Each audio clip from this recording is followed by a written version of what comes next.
Hello, everybody. Welcome back to the Time War podcast. It's been a long while since we've done like a regular podcast. I don't remember the last time we did one, but so today we're gonna do a tier list on Star Wars movies and shows because we need some 80s in our lives right now. So yeah, so we just put up as you can see on the screen, we made a little tier list and put up all the shows and movies. And sadly, the newer movies are on here, but we have to count them, So, but okay. Um, how are you, Anish? It's been a while, Yeah, they haven't heard my voice. I haven't heard your voice. You haven't heard mine. And just been a long time. Like, if you want to do the regular podcast as before, I think this is the right way to do it. So Mm, let's do it. all right. So, okay. So you just want to go right into it? Sure. All Yeah. right. So we're doing a tier list today for the Star Wars movies, and this is just a topic that we just one day kind of randomly came about and just Mm-hmm. thought of, and yeah, we're gonna just make a video on it. Like I think it's a very good topic, and it's a very controversial kind of tier list when you're talking about the Star Wars fan base because the fan base is so divided. Like I feel like every trilogy has its own fans, and we respect the opinions of everybody. Even though they might be wrong. uh, but here we're gonna put our opinion out on what the tier list, the proper order Yes. is of movies, This how is good they are. this is the only tier list that matters. Everyone else is wrong. Yes, the Yes. definitive, objective Yes. tier list. Yep. No other way. Oh, my bad. I forgot to. You need to look at the screen in order to know what we're looking at right here. I forgot to do that. But okay. So do you want to like start how like the order that it's in, or do you want to start with movies first? Um, yeah, we can start the order that it's in. Just read out the title, and we'll just talk about it. All right. So the first one here is Boba Fett. So Oh, the Book of yeah. Boba Fett. Yeah, what do you think, man? Um. Like I can't lie. I didn't watch the entire thing because I think I watched like the first two episodes and I got kind of bored, to be honest. Hmm. Cause like all I've been hearing from other people is that it's like a side quest for Mandalorian, basically. Yeah, It's just like they show a few things of Boba and then they bring in Mandalorian to save it, because otherwise it would have been boring or something like that. I don't know. But I didn't watch the whole thing. But from what I did see, I I would put it in like C, to be honest. But I don't know if you watched the whole thing, so you should give your opinion for sure. C. Yeah, I'd say B or C. Definitely not more than that. Definitely not less than C because I would say the visuals and the action Mm-hmm. warrant some kind of merit, some kind of praise. But yeah, the show is pretty poor in the sense that it's in the sense of its character development. Like Boba Fett's whole character, like he's not at all like Jango from the prequels. He doesn't behave at all like Boba in the Mm-hmm. original trilogy. And even Tamora pointed that out in the interviews, saying like this doesn't feel like the character that I played in Attack of the Clones, and it doesn't really feel like the old school Boba Fett. It Mm-hmm. feels like a totally different character. He walks around without his helmet all the time. And I think like actually Star Wars theory, to build off when what you said about Mandalorian kind of sweeping in to save the show. Star Wars theory actually said something really profound, and I'd like to repeat that here. And he said Boba Fett is acting a lot like what Mando should be acting like, and Mando is behaving a lot like what we would expect Boba Fett to behave like. And I think that's really spot on because like Mando is that stoic bounty hunter type that never takes his helmet off. Like it never takes names, just like is all business. Has some kind of compassion for Baby Yoda, Grogu. Mm-hmm. But otherwise, like he's a pretty hard cowboy type character. Whereas like Boba Fett, like the old bounty hunter, like the guy who the original badass from the OT that like gave way to all these different bounty hunter type characters in Star Wars. Like he's the original. He's the poster child of like this whole faction in the Star Wars galaxy of bounty hunters. But he's kind of like behaving more like a politician here, like being Yeah. nice to people, not really being ruthless, walking around without his helmet, showing off like his face, negotiating a lot, talking a lot. It's not really his character, um, and he didn't just get overshadowed by Mando. He also got overshadowed by a very old, aging Cad Bane as well in the Mm. end of Yep. the series. Like Cad Bane, it, which I mean, like the action scenes with Cad Bane were really good, and Oh the yeah. action scenes with Cad Bane and Mandalorian as Mm-hmm. well kind of saved the show, um, the finale. But the problem is like they totally overshadowed Boba Fett, and Cad Yep. Bane. Like I don't know why they did this because have you seen the kind of like old Clone Wars uh like what do you call it, storyboards where they like had like the preliminary artwork for episodes that are unfinished and never got produced. I don't think. um Yeah, I don't think I've seen that, but it sounds like something familiar. yeah, like there was one actually like for the final season where they actually had a lengthy story arc between Cad Bane and Boba Fett that takes place during the Clone Wars.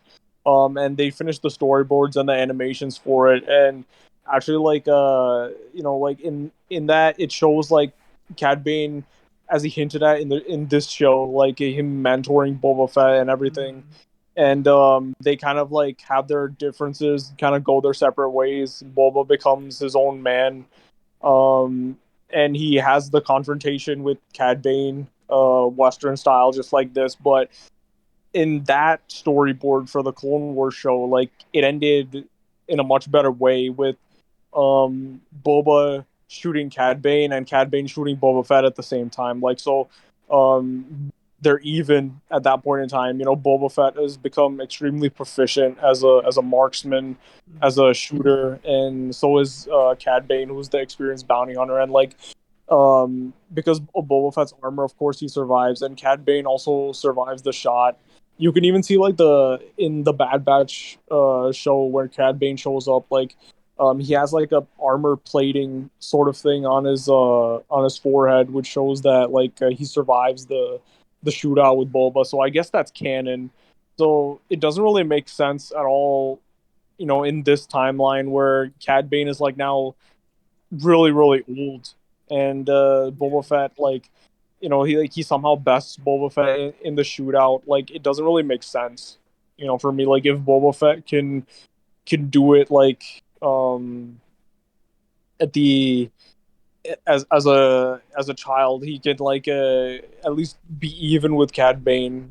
It doesn't really make sense for him to like be lesser than Cad Bane over here, and Cad Bane is, if it wasn't for his own arrogance, like he like, and some people say like he even tried to lose to Boba Fett, like he purposely lost to Boba Fett Yeah.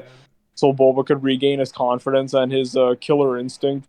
But yeah, it doesn't really make sense for Cad Bane to be so much better, so much more deadly, so much more charismatic, enigmatic, better with the tech, better with the weapons, equipment, everything compared to Boba Fett in this show. Like he's the better bounty hunter. Mando's also a better bounty hunter, shown to be in this series. Even Fennec Shand is shown to be more dangerous and deadly than Boba Fett. Man, there's just even Black Chrysanthemum, like all these different bounty hunters in this. There's a lot of bounty hunters in this show, and they're all very cool. But they all look kind of more badass and more dangerous than Boba. Like Black Chrysanthemum, who's the Wookiee bounty hunter. Like he's shown to have more kills and like take more blaster shots even without armor. Like like he's shown to be so much more dangerous than Boba Fett. Almost kills Boba Fett as well, much like Mm-hmm. Cad Bane almost kills him.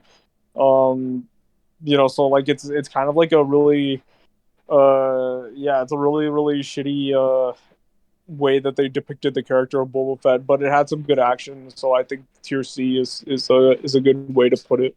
Yeah, I agree. 100% agree with everything. Because I did the only reason I agree with like the Cad Bane stuff is because I did watch that on Twitter because that was the only like way that I watched you know I Mm-hmm. saw the content because people had told me that he was there and I was like, oh shit, that would have been cool to see. So I watched like the clip on Twitter, but then I went to the actual episode and just skimmed through to find that section. So I didn't really get like any context of the scenes, but I saw Cad Bane and I was like, damn. I thought they did a great job with him. He looked really good. Yeah, they did such a great job with Mm-hmm. Cad Bane and made him so dangerous and so powerful Yep. that I really wish the show was about him instead of Boba Fett, which Yeah. kind of hurts to say, but like this Yeah. looks like a way much better character than Boba, honestly. Yep. 100%. But yeah. So, what's the next? The Mandalorian. Oh, okay, okay. I would put this. Mm, Cause like okay, so I know when this first came out, this is like the first Star Wars show that came out after all these, what since the Clone Wars I think was the last Star Wars like show, right? I believe. Yeah, Yeah. yeah, it'd have to be. Yeah. So, No, technically it was Rebels, which was made oh, by the same. Yeah, true. You're right. we'll get to that later. The first live action then.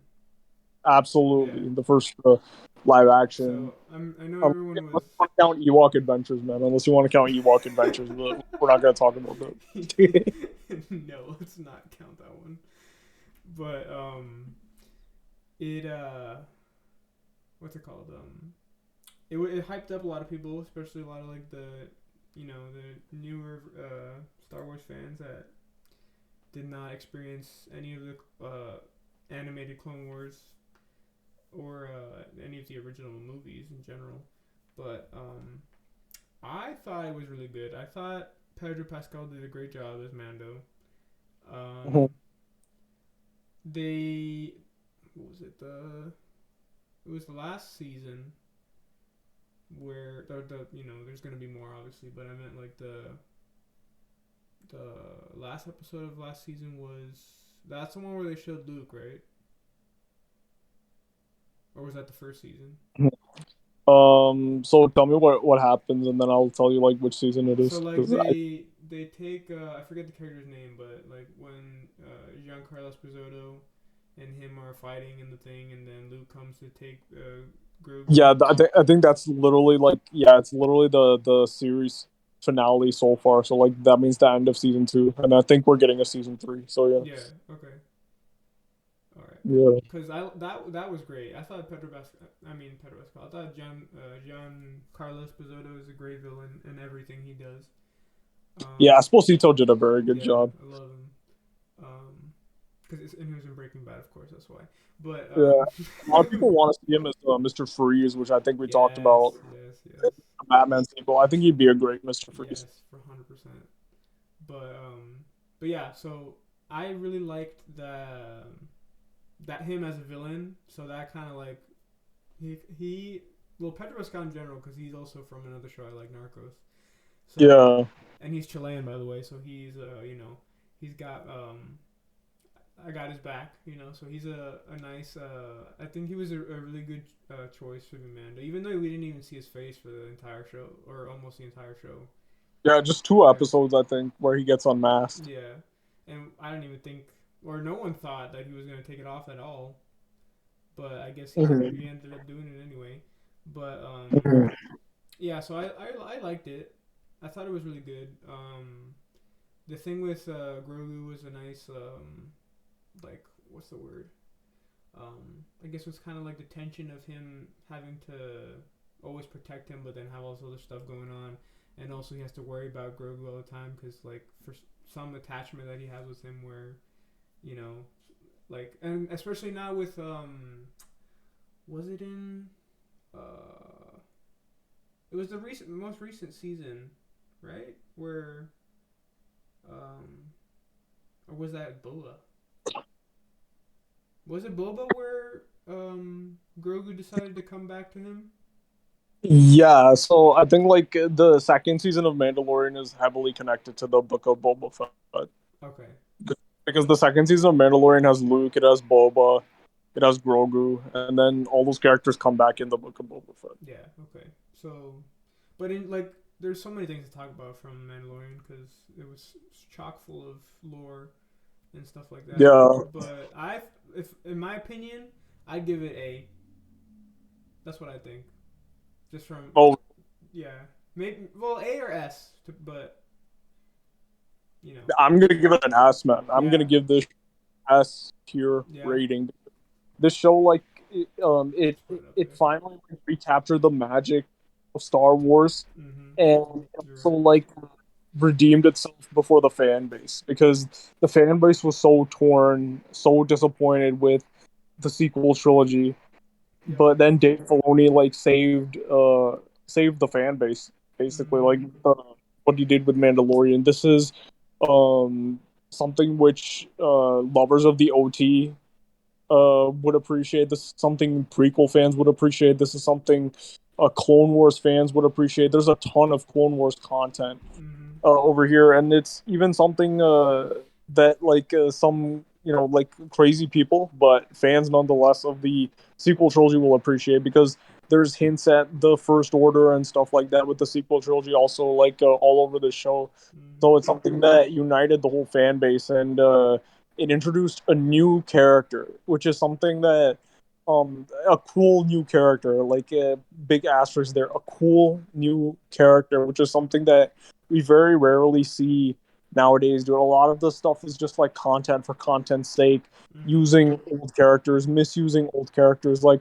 what they did with Leia in the sequel trilogy, the way that Luke was shown in the sequel trilogy, the way Han was shown in the sequel trilogy. Like I just saw Doctor Strange, Multiverse of Madness, which is another Disney property, another terrible movie. Honestly, like oh my goodness, dude, like Yeah. this is like they just sometimes they just like flush out these like characters from previous movies, stuff like that, and they just like keep just milk them, um when really like we need creative minds to put something new out there, and this is like something which appreciates the past and respects the past, but it's also like introduces a very cool new character and a totally new storyline, which is something we saw a lot in the Clone Wars, and what made the Clone Wars really really good because it introduced a very cool character in Ahsoka amongst other characters like the Mandalorians. And this show ties heavily into Clone Wars. Like, you remember that scene in at the end of season one where it's the flashback showing Death Watch fighting um the droid armies. You remember that, like, where it's showing like Din Djarin's origins, where like the super battle droid opens up the box and is Yep. about to shoot. And the Mm-hmm. Death Watch, that was such a cool scene. Like, it's so cool to see those CGI battle droids that were used in the prequel trilogy come back, and it's so cool to see them fighting Death Watch because there was an unseen kind of plot between the Death Watch and Count Dooku in the Clone Wars that we didn't actually get to see, but it's just alluded at. And finally, we got to see it in live action, which was very very cool. Yep. Honestly, so I really liked watching that. Yeah, it's a great show, man. Like, and it actually got me interested in watching westerns again because like a lot of people don't even realize, a lot of people catch it. Like, there's a lot of influences in Star Wars from spaghetti westerns, like the Clint Eastwood movies. Of course, like for example, Cad Bane is based on Lee Van Cleef from The Good, the Bad, and the Ugly. Mando is based on Clint Eastwood's Man with No Name. So Mm-hmm. there's like many different allusions to westerns, and I got back into watching westerns after watching The Mandalorian because technically this is not a space opera like the Star Wars movies. It's a space western TV show, and it borrows a lot of elements from westerns, like the gunslinger. Like sometimes with a heart of gold for like helpless individuals. In this case, it's Baby Yoda, bounty hunter type characters. Mm-hmm. Uh, Lots of action, gunfights. standoffs, like that kind of thing. Like there's a lot of like action resembling westerns in this.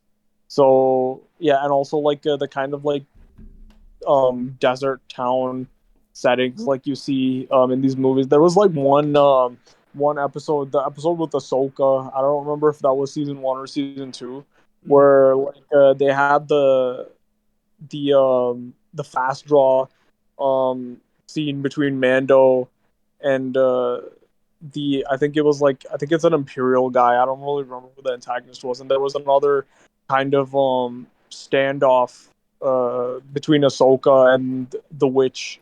Um, Oh yeah, yeah, yeah, I yeah. remember that. Yeah. And I her name is Morgan Elizabeth, and I of course I remember that. I will not forget her name. And then they were like they had like that was an allusion to old samurai movies, and of course there's like that um kind of like special relationship that happened over like many years of film history between the samurai movies and the cowboy movies, and like there's like a lot of similarities between them. The Japanese producers of the samurai films Mm-hmm. borrowed a lot of things from westerns, and then the westerns also borrowed a lot of elements from samurai movies made in Japan. And then Lucas came along with Star Wars, and he took elements from both the Japanese cinema as well as westerns and cowboy cinema, and then like he basically made that whole genre. He took it and he put it in space and added sci-fi elements to it. And this like I think it has a very good understanding of B movies, very good understanding of westerns, a very good understanding of samurai movies and Japanese movies. You can see the influence of that in characters like Fennec Shand and even Mando and some of those fight scenes. Mm-hmm. Um, yeah, like so the like it really understands like what Star Wars and the original production of the 1977 Star Wars was all about, and but it's a reimagining and it also gives us a new story. So this is S tier for sure. Yeah, 100%. All right, so that's Mando and Boba done. Mm-hmm. Well, So it's not. next is Bad Batch. All right. Yeah, this one's. I think it's kind of like. Have you seen it or no? No, I also have not had the chance to watch that either, sadly. Yeah, But I mean, you're absolutely missing out. I would say it's not as good as the Mandalorian, but it's at the same time not as bad as Boba Fett. So oh, okay. I'll say B. I'll say tier B Yeah. for this. Yeah. Because so far the first episode, which was like kind of like I think it was an hour and a half long special. Mm-hmm. That was like S tier, and then part one, like the finale was a two-part episode, and the second part was kind of slow, but the first part of the finale also S tier. So starts off amazing, ends amazing, but the middle part it really like is very up and down. Some parts it really drags and is super boring. Some of the episodes are very good. So in the end of the day, it's a mixed bag, I would say. Mm-hmm. And I would say it's B tier. It kind of feels like season 7 of or season 8 of the Clone Wars. But it's not as good as the Clone Wars. And I just think that like the characters, like the lead characters of a single squad of clones, um, is not enough to carry an entire season or an entire show. Yeah. You know, and I think that's why the Clone Wars was better, because the Clone Wars bounced around a lot. Like it showed clones, it showed Jedi, it showed droids sometimes, it showed separatists sometimes, it showed anti-heroes sometimes, it showed villains sometimes. Like every episode was like about a different character and had a different protagonist. So like Mm-hmm. the show bounced around, and like you could have so many different directions for it to take, and so that's why it had a lot more interesting episodes in each and every season, whereas kind of gets very redundant, and there's only so much you can do with this one squad of clones, even though very skilled and very unique. So like that's why I'll say this is a tier B show. Gotcha, gotcha. All right. Well, now we can both talk about this next one. The Clone Wars. the Okay, yeah. yeah. So this includes the Clone Wars the movie as well Yeah. because it's made by the same director, Dave Filoni. Mm-hmm. It has everything. So yeah, what do you rate this? I give it S. I don't care what anybody says. Yeah, It has it's to S be. tier. Yeah, It it's has to S tier. be. Like Yeah. out of the whole prequel properties, I think this is the best prequel property. I'm not Mm-hmm. gonna lie. Yeah. Mm-hmm. I agree. I mean, like the thing is, it made the prequels a lot better too.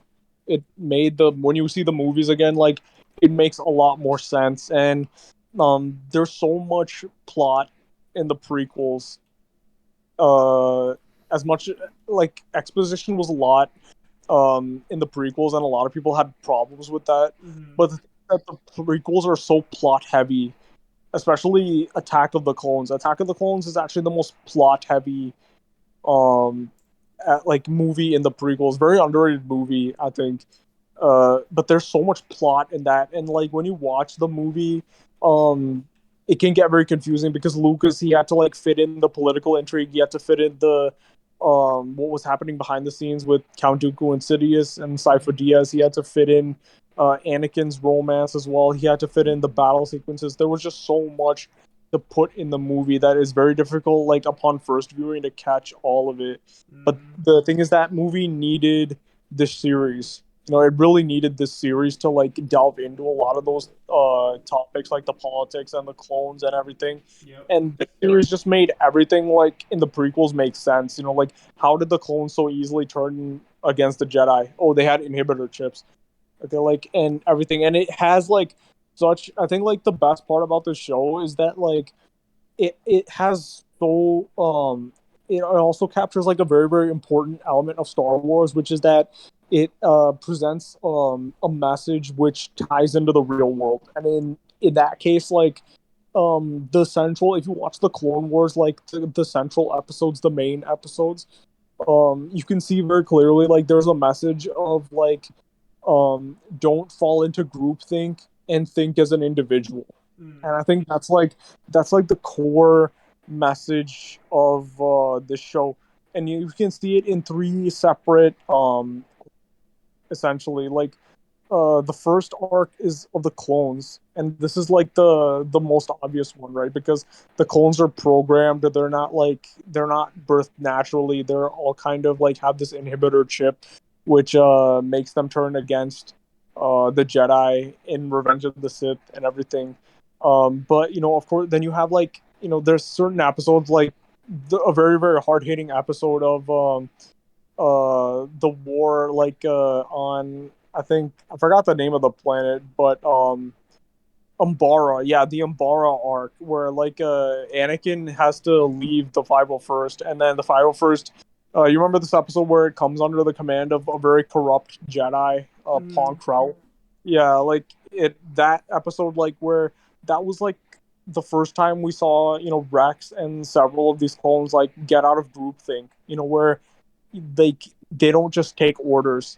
When Yeah. the orders go too far, they're like, okay, we have to like stop just following orders blindly. We have to think for ourselves. We're not droids. And sometimes you have to make your own decisions. Like that's the quote from the episode. So like and that kind of that whole idea, that whole theme of like thinking for oneself, it eventually like builds and builds and builds until the series finale where like Rex gets his chip removed and he joins Ahsoka when the rest of the 501st is trying to kill her. That's like one thing where, even though there's like a whole society of people like telling you to do something, like you shouldn't do it just because everybody else is telling you to do it. You have to like think for yourself, and that's something which Ahsoka did as well. Ahsoka has a very important arc where the Jedi, like they accuse her of being behind this conspiracy of a bombing in the Jedi Temple. Mm. That was a really good arc as well, where she's like outcast, and they're like, "Oh yeah, now that you're declared innocent, uh, come back and become a Jedi." And she's like, "No, I can't do that because of how I was mistreated." So she's getting out of the group think and like becoming an individual.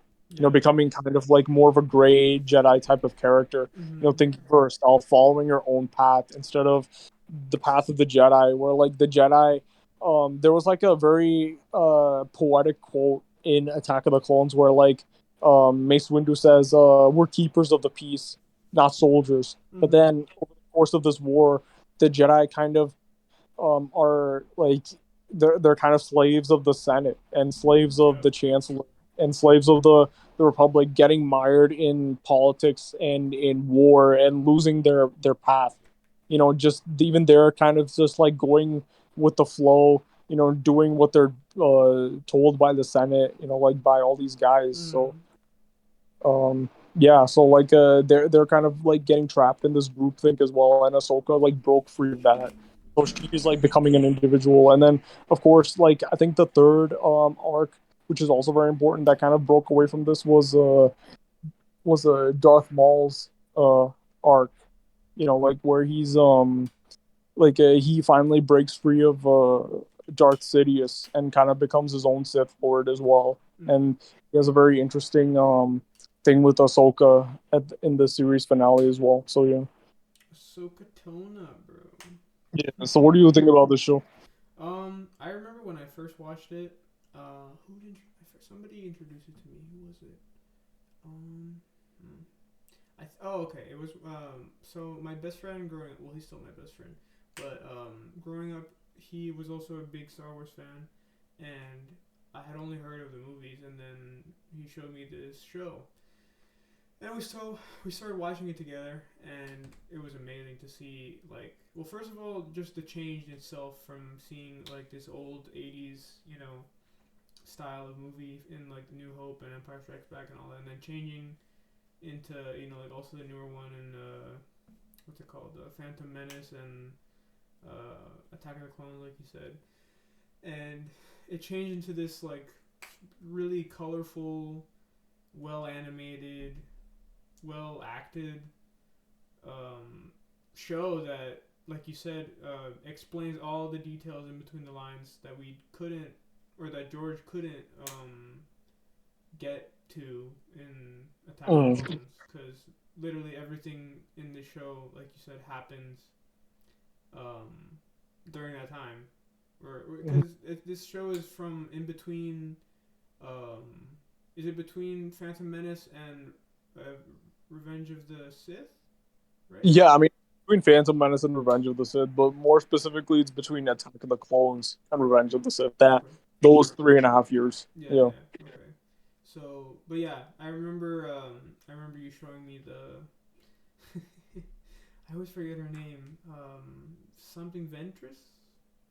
Asajj Ventress, yeah, she's Yes. one of the best characters in the I show. remember. There's so many. Yeah, I remember we watched a few of like of like her fight clips together, and man, it brought back so many memories of how like how like okay, so if you didn't watch any show from Star Wars, you would have never heard of her unless you like read a comic or something, Yeah, and you would have yeah, missed out on a great villain. Like look at like in the show she was amazing, and when you yeah, watch the fight scenes, you can tell like they could have, if they put him or her in the movie, I don't know where they would fit her at all, unless yeah. the movie was like 5 hours long, but Hmm. um, like if you miss the show, you're missing out on a bunch of lore, which Hmm.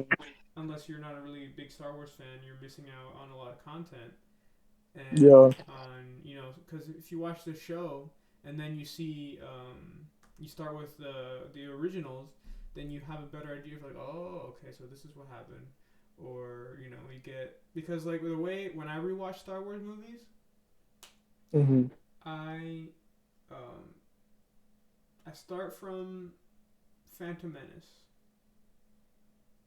and I go to not in order when they came out, in order of how those how this all started and how it happened. So you go from, or I go from Phantom Menace to Attack of the Clones, Revenge of the Sith, the originals. I skipped the newer ones because I don't think they really provide any, Mhm. they don't really do much. Mhm. But also in between the prequels and the originals, I put Rogue One in there.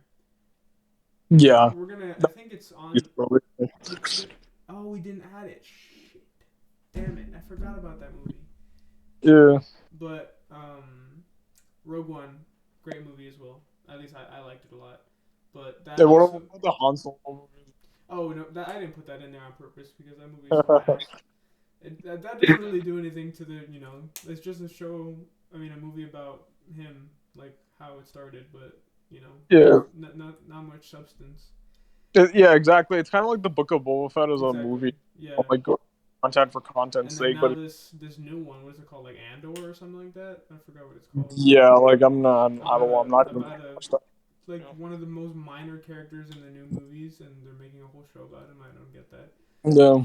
But anyway, so like seeing a movie like Rogue One is like comparing how that filler in between those two in between Revenge of the Sith and A New Hope. That movie, that bridge of like how they got the plans and all that, and how at the end that, oh my god, that scene of Vader killing all the soldiers, that scene gives me goosebumps every time I watch it. But Yeah, that was the best scene in the yes, movie. I love that. And then, but just like that idea of that way that it like brings those two movies together, and how it just like it gives you the, okay, so this is what happened, then this all happened, and then that's how we got to the originals. Yeah. And then it's the same with this, where it's like, okay, so you watch Attack of the Clones, like you said, it's full of content, it's stacked, because George had to put a shit ton of stuff in there, and he had to go through like a bunch of arcs, like you said, with the romance and the main plot and all that. And then you watch this, and then you're like, okay, it's the same as Rogue One. You go through everything that happened in between that and Revenge of the Sith, and then you watch Revenge of the Sith, and you're like, okay, I got it all. I know exactly what's happening. I know what happened, and so it's like a great gateway from like those kind of movies and shows are like it's are essential really to Star Wars because I mean you don't have to watch it, but it does make your experience better. So Yeah. and it's probably, I don't know if it might be the best show that they've made. You Yeah. could argue I think that. it has to be, man. It has to be. I'm sure some people would say maybe Mandalorian, but that's because they probably haven't watched Clone Wars. Yeah. Um, Or maybe because Mandalorian is live action and like the kind that as of well. demands that Exactly. that has to But warrant. like Clone Wars is filled with so much content. I know there are some filler episodes, but that comes with every show. Yeah, And absolutely. because like Mandalorian, there was a bunch of filler in there. There was like 2 or 3 filler episodes I remember. And Yeah. then Obi-Wan, we're gonna talk about that later. No, I'll save what I'm gonna say about that for later. But most shows, not even just Star Wars, have filler. Hmm.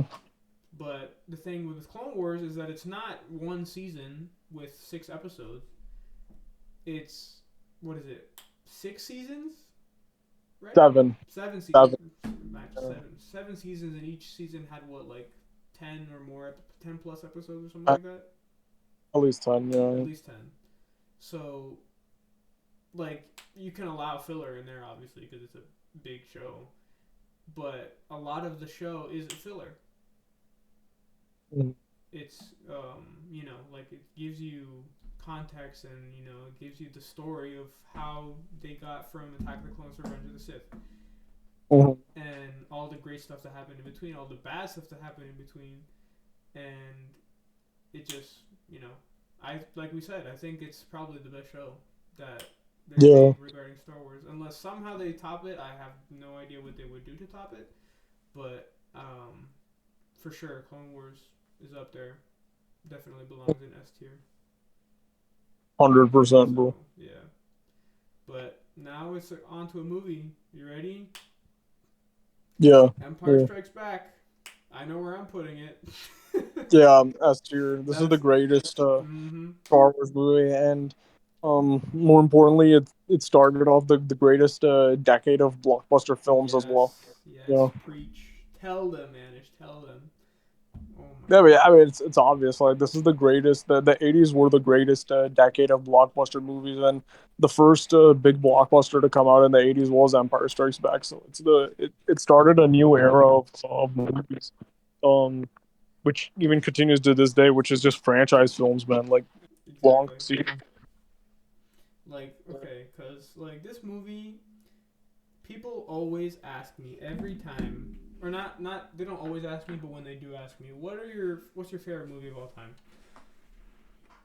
It's not Empire Strikes Back, it's not my favorite of all time, but it's my second favorite of all time. Because my first favorite is The Shining, but that has nothing to do with any of this. But if you exclude that, it is my favorite movie of all time. That has to do with anything related to Star Wars. But just being up in my top three says a lot. Mm-hmm. So, because Empire Strikes Back is my second favorite movie ever. Because, okay, because like Star Wars in general is up in my top five. I can tell you that easily. Because Revenge of the Sith is, that's another great movie, and we're going to talk about that also later. But Empire Strikes Back has to be S. Like, I don't see any Star Wars fan that can tell me that is lower than S. And if there is one, they don't know what they're talking about. Yeah, But, it's like, not just a great Star Wars movie. It's just a great film in general. exactly, yeah. Because the thing with these kind of movies, the originals, especially this one, you don't have to be a fan to watch this. Like you said, you can go in there, watch this movie, and be like, "Damn, that was a good movie." Mm-hmm. Not obviously it helps to watch the first one and the second, and then this, and then the last one. But like you can go in there, watch this, not have any clue what's going on, but you know that the movie was good. Like you can't say if you haven't seen New Hope and then you just watch this, like you say, okay, I kind of understand, but the movie was great. You know, like it was full of the plot was great. There was no really boring scenes in there, no filler stuff. It was like start to finish a great movie. So, and then if you know the lore and everything, you're like, damn, okay, this is, George knew what he was doing for this, and the thing that I am always amazed by is how this was in what year was this? 80. 80. It was 80 even. Yeah, 80 even. Okay, and then New Hope was probably like 79 or something like that. 77, and I think they're all 3 years apart. So New York came out in 77, Mm, Star Wars Empire Strikes Back came out in 80, and then Return of the Jedi was 83. yeah. Yeah. Okay. So, and then of course it's all about 80s, so we know that this is why this movie belongs in S because, and like you said, the 80s, this movie like sparked and created it drew the line to where people have to, like this is where the line of great movies are, and if you can pass it, good, but it's pretty hard to get up there. It elevated cinema, man. It elevated the Exactly. standard of cinema. Like, and you can see there's a huge jump in special effects and everything from New Hope, and then Empire Strikes Back had elevated the special effects. Like, even just I love the Dagobah sets. Yes. Oh my god. They use like real snakes, real monitors, lizards, in that. Like the swamp, the Mm-hmm. everything, man. Like even Hoth, the landscapes, everything were beautiful. Yes. Oh my god. The asteroid, the flight of the Falcon with the scene in the asteroid field, Mm-hmm. that was amazing as well. So there's so much content Yeah. to love in Empire Strikes Back. Like it changed how films were made. Like it Mm-hmm. really redefined special effects. Like there's like three landmark movies that I can think of that did that. Like that has to be, or no, four. That has to be Empire Strikes Back. Then that was one. Then 1993 Jurassic Park. just revolutionized like CGI and practical effects, how you can blend that. Then of course Matrix Mm-hmm. took it to another level, and then I mean like you say what you want about this movie, but Avatar, James Cameron's Avatar, like in 2009, 2010, like that revolutionized CGI, and it Yeah. started of CGI. So like these are the four landmark blockbuster movies as far as like special effects go, in Mm-hmm. like the way I see it. Yeah. So like it all started with this one. Mm-hmm. And that was gonna say that. Oh, every time I watch, I'm like, this was made in the '80s, and it looks like this. Like if you this could pass for like I would say like a 2000 film. Yeah, I'd say like In 2019. yeah, in terms of like its CGI, its practical effects, like I mean, this was made in the '80s, guys, and it looks like that. Like, come on, that's pretty. It's pretty crazy. So, and yeah, like there's not much to say. Like, I mean, there is a lot to say, but like we both love this movie, so it definitely belongs in S. You could, if there was a god tier above S, we'd put it up there because it's that great of a show. I mean, a And movie. Sorry, but yeah. you have to say, dude, this is the most iconic Star Wars movie Oh because yeah, yeah, it has the most iconic line. yeah. I am your father. Yeah, It has the most iconic theme, which is the Imperial March. That's actually yes. from the movie. It's not from New Hope. Mm-hmm. That was John Williams wrote the notes for that for Empire Strikes Back, and that this movie introduced that theme that everybody knows. Oh, okay, got you. Yeah, and this movie also has like maybe like the most iconic Jedi in Star Wars, which is Yoda. So Yep. this was the biggest Star Wars movie for sure. Yes. 100%. I was gonna say something about. I forgot. Okay, but anyway, so you want to get to the next one?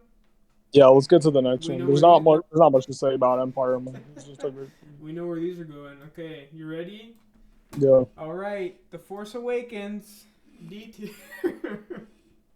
I mean, I'd it's give the it. best. Do you think it's the best out of the sequel trilogy? Yes, Because I was gonna put it in C yeah, because um, it's the best of the three, but yeah. it's still bad, but it's the best of the three. Yeah.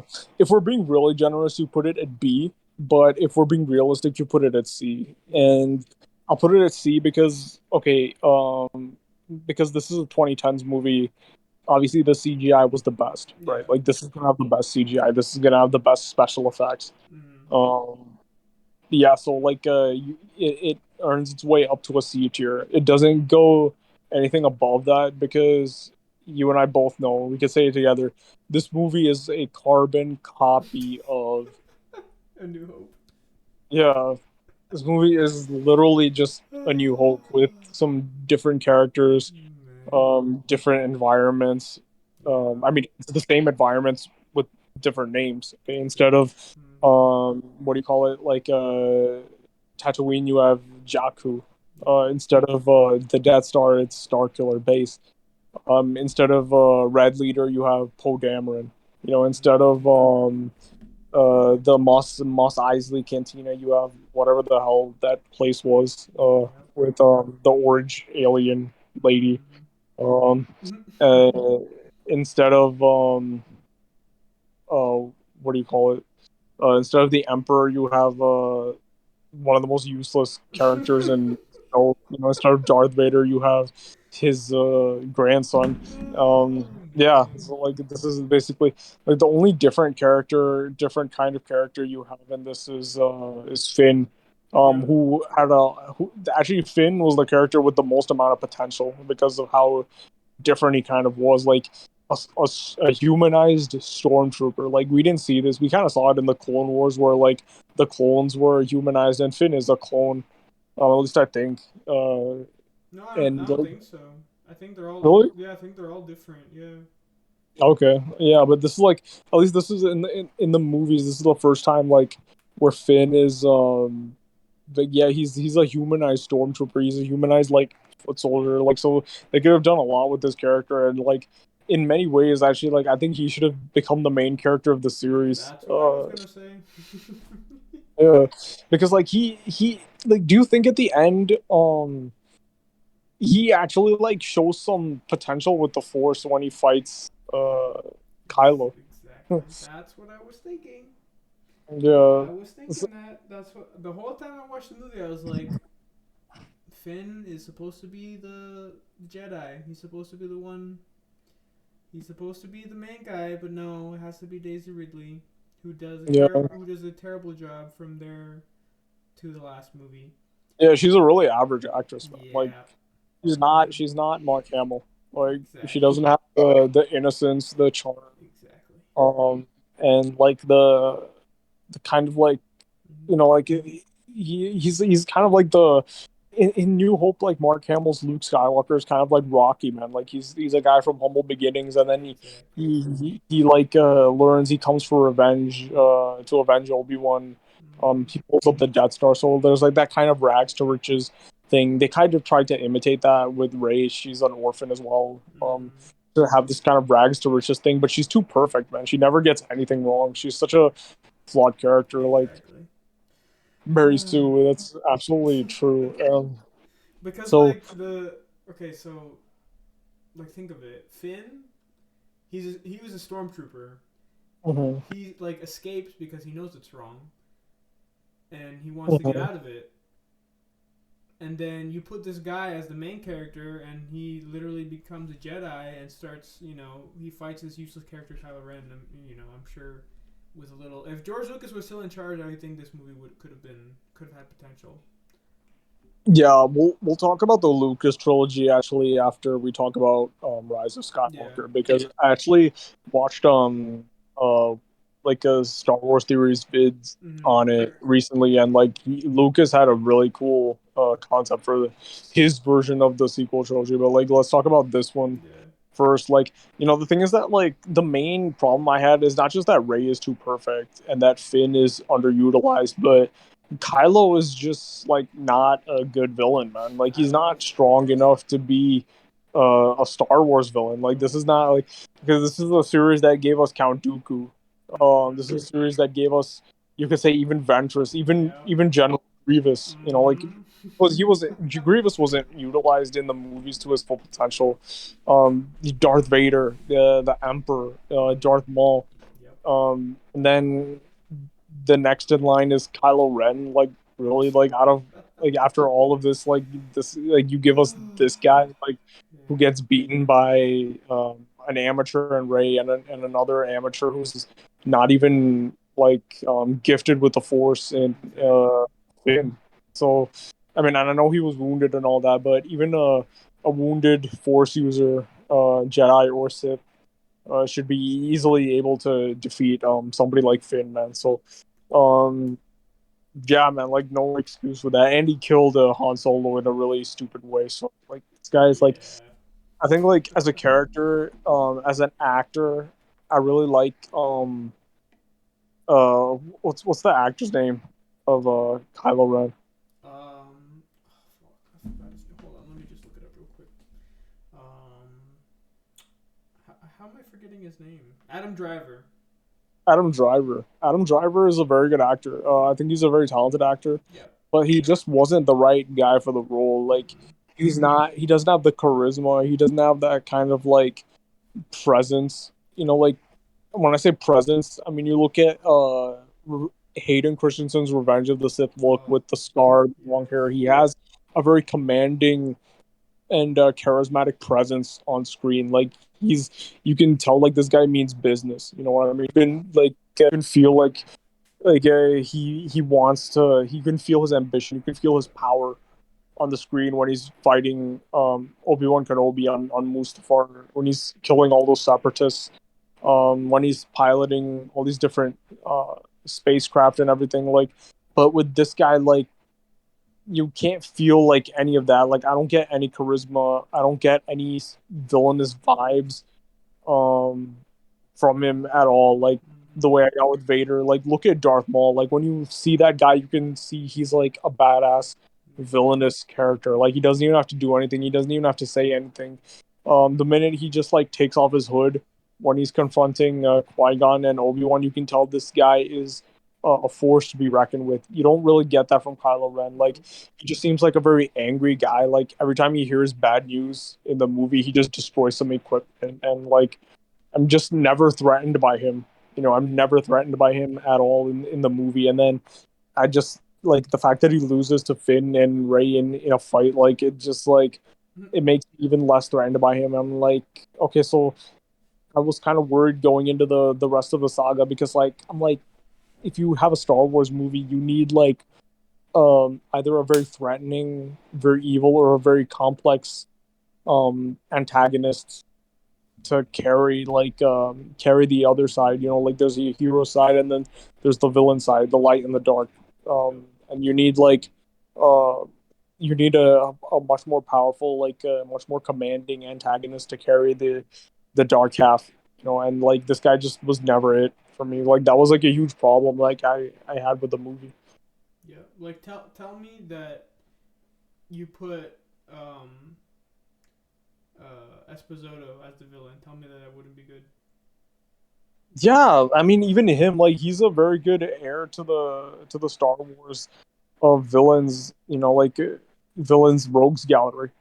Cause he wasn't even like a big bad in um what's it called in Mandalorian. Yeah, he was more like a Grand Moff Tarkin type of villain, but even Tarkin was like Mm-hmm. much more like threatening compared to Kylo Ren. Even Yeah. even though he's not a Force user, even though he has no powers, he's not like that lethal in combat, in shooting, in hand to hand combat, or anything like that. But Mm-hmm. just his presence, he's quite menacing. Like Yeah. his acting, his presence, like you can tell, like the casting and the direction and the writing, like made him a very good villain. Like whereas this guy, like he's always kind of soft, and it like I could really like in some ways it's okay because he becomes good at the end, right? Yeah. But Mm-hmm. like in this movie, like he's supposed to be the villain. Like he's supposed to be the villain in two movies, this one and The Last Jedi, and like he just can't carry it, man. Nope. He's not strong enough. Like, Mm-mm. I do not think he was worthy of the villain. Like making him as the villain. But I guess no, and Disney we're gonna has talk their because if you thought Kylo was not a good villain, like and the movie we're gonna talk about next is really where I'm gonna go off on villain stuff. But it's TLJ, isn't it? yep. Yeah. Mm-hmm. You want to go So I'll to let that? yeah, you should start off with this one, man. Okay. Listen. So I remember going to the theaters, right? And I watch um I watch The Force Awakens. I go in knowing that I'll be disappointed. I reassured myself that I'm not gonna go in with. I mean, I'm gonna go in, try to be optimistic, but I have the biggest feeling that it's gonna fail. It did fail. Um, it was the best of the bunch, but like we said, but it did fail. Um, but I remember either I might be wrong, but at the end of Force Awakens or towards the end, somewhere around there, they talked about I forget his name. Who's the stupid ass villain from? Hold on, let me check real quick. Can't believe I forgot his name. Snoke. Snoke. Thank you. Okay, I believe if I'm correct me if I'm wrong. At the end of Force Awakens, there is a mention or you hear his voice at the end of Force Awakens. You hear Snoke's voice, and or they even show him. I don't remember to be honest because they're so forgettable.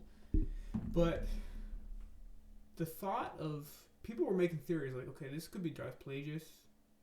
This could be some really like big villain that will get rid of Kylo Ren because everyone, like we said, thinks he's like he doesn't have the balls or whatever you want to say to be like a big bad villain that like is Darth Maul or Darth Vader. So I hear about Snoke and I see all these theories and Yeah. I'm like, okay, so now if you introduce a big bad like this guy, who could be if it was Darth Plagueis, I would be like, damn, okay, so that's a big storyline with the Emperor saying that he killed him. But then this shitty ass movie comes out and they kill him Mm. because for some reason Kylo and Rey are becoming something. I don't know what they're doing with each other, but they both team up and kill this. And he did look the villain, like the CGI on him. He looked pretty menacing, and Yeah. the actor that they chose for them was great. I always forget his name. Um, he's the one who does Smeagol. Yeah. This thing. Forget his Like name. Andy Serkis. Andy Andy. Serkis. He does great in voice acting, as we know. He's been a good. He's got that voice. He can do the voice for any villain. And Yeah. he did And he great. does phenomenal work with CGI. Yeah, He's just with the CGI suits and everything. exactly. So he did great as Snoke, but Yeah. apparently he wasn't. Um, mm, he just wasn't there for He them. wasn't realized, man. He just wasn't. Like he They just just wasn't. they just they were just like, okay, we're just gonna let Kylo and Rey do their thing with their romance or whatever the hell they had, and let's just kill the potential of a great villain. So they kill him off. I remember being in the movie watching that, and I was like, okay, I'm just gonna go on my phone from now to like the end of the movie and just like casually look up, because from there on it was just bad. Like, I mean, the other thing I never understood was why they switched directors in between the movies. Like, I don't know if what you thought about that. That's never a good idea. Like, you completely switch directors from J.J. Abrams to, I forget this guy's name and I hate him, Ryan Ryan Johnson. Johnson. I don't know. I used to say this before. I hate Ryan Johnson, but it's not his fault, and it's not really J.J. Abrams' fault. It's Disney's fault for Yeah. making this shitty ass mess. But because like you said, Force Awakens is a shot for shot copy of New Hope, and then people Hmm. were starting to say, okay, this trilogy is going to be just a copy of the original trilogy, just with different stuff. Um, but so yeah, Last Jedi, they kill Snoke. I was really pissed from then on. So like from there, what do you do? Like, you had a villain because Kylo Ren doesn't cut he doesn't make the cut, Hmm. as all of the fans knew when they watched the first one. Because I'm sure not just us. I'm sure there's a bunch of fans who were saying this guy doesn't cut it at all. Yeah. And then there's those fans out there. They're like, oh, but he's hot or whatever, and Yeah. you know. But anyway, so I just hated this movie. I would put it lower than D if I could. But Yeah. So what's the lowest tier? D, D. yeah, Okay. Yeah. Yeah. D for me too. Yeah. yeah. This might be the one. This is the I'm not. worst of the three. I Is the worst of the three. I think so, Yeah. because the final of the three was gave me like it made me laugh in some parts, so that's the only reason Yeah. I give it a pass. It was hilariously bad, man. It was Yeah, hilariously bad and like exactly. weird and Yep. just so out there. Like, I mean, I didn't honestly. I enjoyed watching it in the theater just to laugh at it, man. It was like a Exactly. parody of Star Wars. It Exactly. wasn't like at least like I can enjoy that, but Yep. this is like it just kind of just this is not a parody. It just kind of shits on Star Yeah. Wars. You know, And it shits on the legacy characters of Luke and Leia. You know, the most ridiculous scene in this movie was when Leia, like the Kylo actually. I mean, really, he should have killed Leia as well. He killed Han in the Force Awakens, and then he blows up the main hangar, not the main hangar, the bridge of Leia's battleship, and she gets like flung into the sucked into the vacuum of space. Mm-hmm. And you remember this? And then she kind of just like opens her eyes like in this freaking absolute zero environment of space, and just like kind of just like floats to the hangar door, and then they open the door like she's in space, man. What the She fuck? had Like, she still you has her. remember like the Mary Poppins, like Mary Poppins, yo. Like She's that's like what it was, man. she's still apparently she has she's got the force, so why not just bring it out when they're in space, right? Yeah, I mean, just I've never seen that. I mean, there's a reason like even Jedi, even like the likes of Yoda, fly around in ships, man. Like the fuck is this? Yeah, Oh like my well, so goodness. she gets the pass, but like these massive Jedi, like you said, Yoda and fucking Obi-Wan and Mace Mace Anakin, Windu, Anakin they himself, they go and fucking they fly. They don't just go into outer space and just breathe. float around, yeah, just like Yeah, open eyes, like she's. Oh my god, man, that scene was so laughably bad, bro. cause like Just did do laughable. do Like, do the directors know what happens when you go into space without like any? Maybe they don't know what happens if you go into space without anything. no, no, you're right. They don't know because they're the scene before that is like the bombing sequence, the bombing run, where the Oh right. resistance bombers are trying to blow up starships, right? And the resistance bombers like they go on top, like they're above the battleships of Mm-hmm. the of the First Order, not the Empire. It's the fucking Empire, man. Yeah, Okay, you might as well and call it then that. yeah, and then they release the bombs, and the bombs drop onto the ship. Like, Mm-hmm. how can bombs drop like at free fall speed, like 9.8 meters per second, like squared in outer space? Like, how are the bombs literally dropping like in what? I mean, like, so clearly, like they don't know like physics, man. They don't know basic mechanics and the physics of outer space and the vacuum. Like, bombs can't drop in space. Like, they'll just float, and they'll ironically they'll blow up those ships, the rebel Mm-hmm. ships. Like you see that's funny, cause the thing that they didn't learn, I guess, is because remember in well, it was what was it? I think it was Attack of the Clones when Django used those bombs. I forgot what they're called. The seismic charges. Yes. Now notice how they didn't drop. They just came out, floated like you're Yeah. saying, and then they exploded. But no, these dropped like fucking bombs when in World War II. But Mhm. you know, it's like it's just poorly made. What they did with Luke also pissed me off. Just this the trilogy in general pissed me off with what they did with Luke.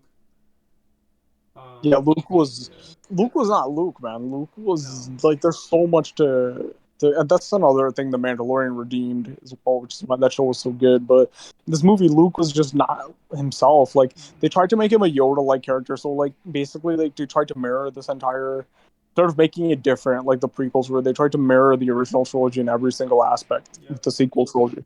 So Luke becomes Yoda, but Luke is nothing like Yoda at the Mm-mm. same time. Like yeah, Luke is very like Yoda was like apprehensive a little bit and Mm-hmm. hesitant a little bit about training Luke Yep. in the original trilogy, but only for like 5 minutes. And even in that, it was just to test Luke's resolve and Luke's desire to pursue the pathway of becoming a Jedi. Mm-hmm. Here, it's like he's literally running away from his responsibilities, like which is um, something which Luke's like even as a youngster, like he never really showed that, like running away from friends, running away from responsibilities, running away from becoming a Jedi, like that just isn't him, man. Like, and him trying to kill Ben, um, that's just so out of character for him, and it didn't Exactly. make any sense at all. Like he killing his sister's son, his best friend in Han Solo's son, when like he showed mercy to Vader. Like it Mm-hmm. just doesn't make any sense at all. Like it was just oh my god. And then the way he dies, like what? Oh god, dude, Yeah. what? like there was a YouTube video. Like I can't credit this person because I don't remember the name of the channel, but he did like a preview of the Last Jedi before it dropped in theaters, and he did his plot predictions for it. And like this guy's like plot prediction was like far more amazing than anything we got. Like there's some of these fans like they just have like way better ideas, and this guy almost seemed like a casual. You know what I mean? Yeah. Like his plot was just so much better. So what he had was like Kylo becoming more powerful, which we saw a little bit of, but he becomes a lot more powerful and a lot more threatening. Um, and then the key differences I think were this was that Luke was presented as much more of a badass in this guy's vision of the movie. Just training Ray and everything. Um, and here's the real key difference, right? Like, so Snoke, we got to talk about Snoke a little bit more. So in this guy's version, and this guy thought what many people also did at that time, which is that like Snoke, he has like this confrontation with Rey. So Rey fights Kylo in the movie. Kylo actually bests Rey. So for once, Rey loses and shows some vulnerability that she needs to improve on for the finale. Yep. And also she like falls and gets destroyed in the presence of Snoke. And then Snoke he has the revelation scene like very much which mirrors the revelation scene in Empire Strikes Back of Vader, being Luke's father. This time, like, the revelation scene in this prediction video was that Snoke would reveal himself as Darth Plagueis the Wise, the Mm-hmm. master of Darth Sidious, which would make so much sense, and like just tie up the prequels with the original trilogy with the new trilogy. It would just tie everything together. Like, you have this kind of brand new villain who's alluded to way back in the prequel trilogy. Like Sidious. So in this, I think in the novels, it's said where how Sidious kills Snoke, and he just hits him with like wave after wave of Force lightning. And Snoke's appearance, actually, like it really uh matches that. It really matches because Snoke is so deformed, right? Like his face is like falling apart. It really looks like somebody who's recovered from injuries from Force lightning. Like Yeah. really, really bad like injuries from Force lightning. So Mm-hmm. it would have made complete sense to make him Plagueis, and like Plagueis, he's now um kind of like apprehensive about like facing Sidious, overthrowing Sidious directly because he knows Sidious is much more powerful. Mm-hmm. So he's kind of hiding in wild space or hiding somewhere in the unknown regions. Like could be hiding on a planet like Exegol. Like instead of having Sidious there, maybe like make that Snoke slash Plagueis' hiding place. But whatever it is, like he reveals himself as Plagueis. Like somebody who's now taken revenge by taking Kylo Ren. Like making Ben Solo his apprentice. That's how he gets revenge on the Jedi. Yeah. And acts his plan of domination.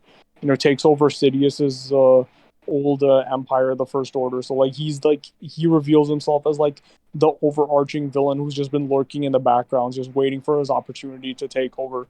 Um, and then you have what happened is in this guy's prediction was that Chewbacca actually dies in this movie. Oh, really? That would have been, yeah, like that's what actually like he predicted, and I think that would have been really heartfelt, to be honest. I think Chewbacca is although he's a beloved character, he's also a limited character. So to have him at this old age die in a battle with the First Order, I think would really be impactful to fans. And this is the real key difference. Like Chewbacca was the sacrificed character, and that in this guy's prediction video, it sends Luke into a rage, and so you can the final battle is actually like a confrontation between the First Order soldiers and all those guys and Luke. So like they're beating up on the Resistance. They kill most of the Resistance soldiers. They kill Chewbacca, which then sends Luke into this rage, like kind of like you think of Vader scene, hallway scene in Rogue One, or even better, like Aang's scene where he enters the Avatar state to destroy like all those Fire Nation ships. Yeah. In the finale of Avatar, like season one. Something very similar to that, where like Luke goes into a rage, and like you can, in Luke's old age, like after he has full mastery of the Force, you can like really have a scene where you can see Luke's power. So like all the First Order ships, whatever walkers, soldiers, battalions they have, like everything just crumbles.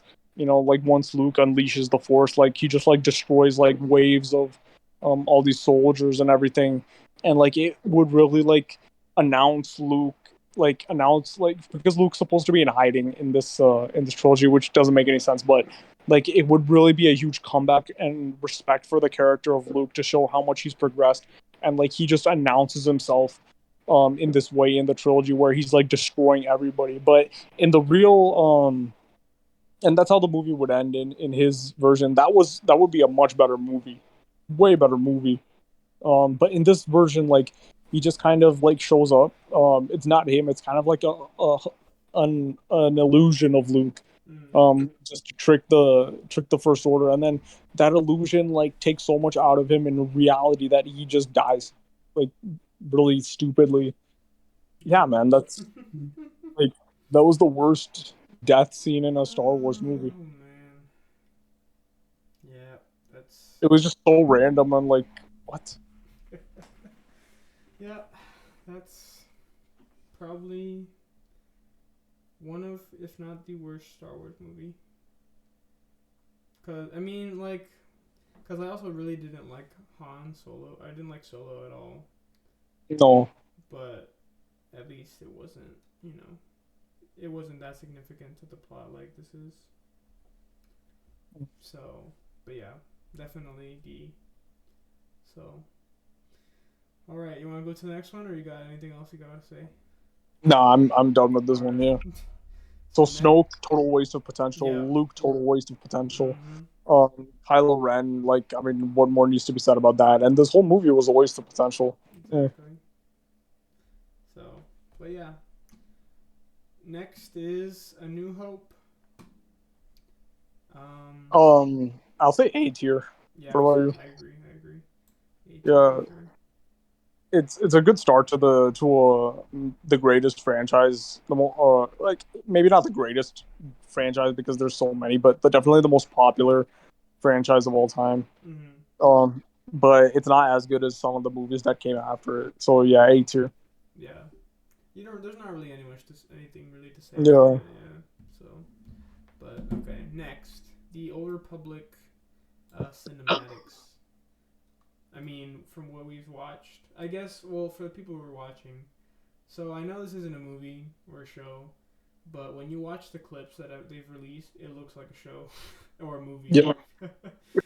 It has the vibe of a miniseries, kind of. Exactly. So it's like we needed to count it because if they like turn this into a show or a movie, that's gonna be crazy. Yeah, So I'd rather this, you know, with you know, like the writers from the games, mhm. uh, the writers from the games or whoever made the cinematics, in addition to Dave Filoni, and in addition to that, I mean, I don't know if I would have Lucas because he wasn't involved in any of the stuff, but Dave Filoni for sure, and like the creators of the games for sure, like just making a movie, you know, Yeah. giving them the keys, and they would do a spectacular job for sure. Yeah. Um, yeah, S tier. These animations are S tier. Like the graphics, the animation quality, everything, Mhm. and the plot. Like imagine like capturing the essence of such a huge franchise like Star Wars in like a 9 minute animation. But these guys Right. just did it and they're spectacular. Like the animations are spectacular, and it like these mini movies that are put up on YouTube. You can watch them all. They like got me into the old Republic era of Star Wars, which you had like extremely powerful Force users, like, thousands of Jedi fighting thousands of Sith, um, a great galactic war between these two factions, an Imperial army, a Republic army. Like this is just like a crazy um time in the galaxy, and like with crazy powerful Force users, and like the clips show that, and it's just like everything we love about Star Wars, which is Jedi fighting Sith. Like that's and light side versus the dark, and this is pretty much this pretty much gives us that. So yeah, it just captures like what we love about the this franchise. Exactly. Exactly. I remember the first. It's like the clip that's like the most probably viewed, where I don't know if you can see this guy right here. The I guess the villain from the cinematics that they've shown, where all the Sith just bust through the temple. Yeah, that's Darth Malgus. That's his, Yeah, no, that's his name, Darth Malgus. yeah. Oh, okay. But yeah, so I just remember that whole entire thing where the Sith broke through the temple and they were all fighting, and it was great. I loved that so much. If they, I know, I forgot the name of what's it called? The the new director that they're giving the next trilogy to for Star Wars. I forget his Dude, name. the Rousseau brothers, man. Not gonna lie. To the Russo brothers. I mean, hey, they probably would do a good job with it. Yeah. So, but whatever this guy's name is, apparently he himself said that he wants to take it into a completely different direction in terms of like not talking about this like storyline anymore. Go into a different thing, different characters. So like start fresh on a new canvas. Mm-hmm. So I'm like, okay, I could see that, but I'm glad that they're giving Star Wars movies a break because if they keep pumping them out like how they were, then it would have gotten bad. Yeah, they need to stop, and they need to stop continuing the saga, man. Like they need to go more into the past. Yeah, like, and Um, I think one of the yeah, things they were saying was that they wanted to do Old Republic. yeah, which they should because that's the most interesting time. That's like it's so much before. See, like the whole thing with the Jedi and the Sith, it ends with Anakin, right? Mm-hmm. Like the prophecy of the Chosen One is that like essentially he destroys both the Jedi and the Sith. That's how he brings balance to the Force. Yep. Like there's the prophecy of the Chosen One talks about a great sacrifice from the side of the Jedi, and that this Chosen One also ends up destroying the Sith completely. Yeah. So he brings peace and balance to the force. He brings balance to the force by getting rid of all the dark side users, and then there's like a small remnants of the Jedi in Luke, who's there to rebuild. So it's pretty straightforward from there. Like I think it would be much wiser to go into the past, into this old Republic era where there's like many more Sith, very powerful Sith. Like you have the Sith Emperor, who might be the most powerful like dark side user to ever exist, like Valkorian. Um, that's the name of the Sith Emperor from the Old Republic. One of the most interesting and powerful like characters in the entirety of Star Wars, as well as also like kind of a warlike Sith in Dark Malleus, who's like the poster child for this whole Old Republic game and everything. Another very cool character, really great villain, and so many different Jedi like Satele Shan and so many Jedi like that they can talk about, like as well as like soldiers, wars, battles. Like there's so much going on over there that they can do. So that's a much better direction to take the franchise. Exactly. And Go back, yeah, go back in time and use what they have instead of going into the future and thinking of new stuff to do because you have all this mm-hmm. content already made that you can go into the past with. And in the past, like there's more Jedi and more Sith, which is as fans what we want. We want to see like lightsaber battles. You know, Exactly. Yeah. In the future, who knows if there or we don't even know of any other like uh, Jedi or Sith other than Kylo Ren and the Emperor who. yeah, and I don't like the the comics got like created like really powerful Sith um after like the original trilogy, but Mm-hmm. I feel like it doesn't really make sense. I was never a huge fan of that. I'm more of a huge fan of there being like very powerful Sith and very powerful Jedi in like the old Republic era. Yeah. Yeah. It makes more sense for there to be like extremely powerful dark side users like on one extreme, and then in another extreme you have like extremely powerful Jedi, and then it kind of like waters down as you get to like the Skywalker saga with the Chosen One, and then like he destroys the Sith, and then he destroys he like just responsible for destroying many of the Jedi. So it would actually make sense for like the Force users to get weaker. Yeah. You know? But like yeah, so like I think this is a very good area for them to explore, man. Yeah. Like, there's so much content here. How far back does Yoda go, by the way? Does he go back to the Old Republic times? Um, in some ways, yeah. I mean, I think in the new canon, like it's the High Republic or whatever. Oh, Um, okay.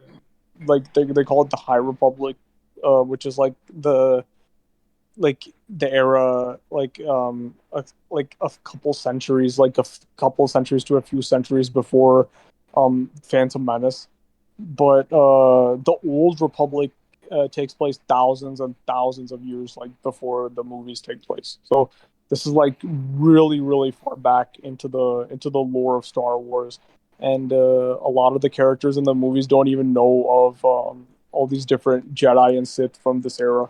Yeah. Because it takes place like so. Like think of like it's like the way we're far removed from the Roman Empire, Mm-hmm. so this is like it's like if we were alive during the Skywalker era of like Anakin and Luke. Like these guys in the Old Republic would literally be like some Roman centurions or something like that. Like that's how far removed it is. So we're talking like thousands of years before the events of the movies. Gotcha, gotcha. Well, all right.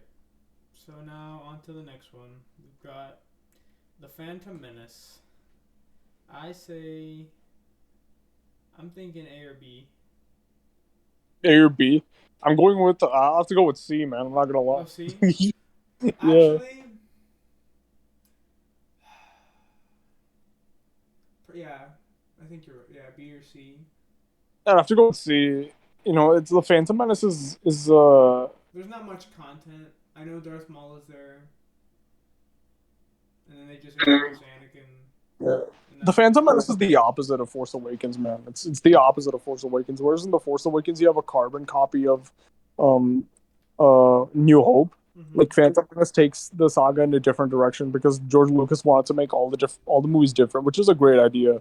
But it gets mired in like um bad jokes from Jar Jar That's the. and like, yeah, too much politics. Like the politics like could be good, but I feel like you can like fit all of the political stuff within 10 to 15 minutes, like True. instead of like hours. You know what I mean? Because there's not much.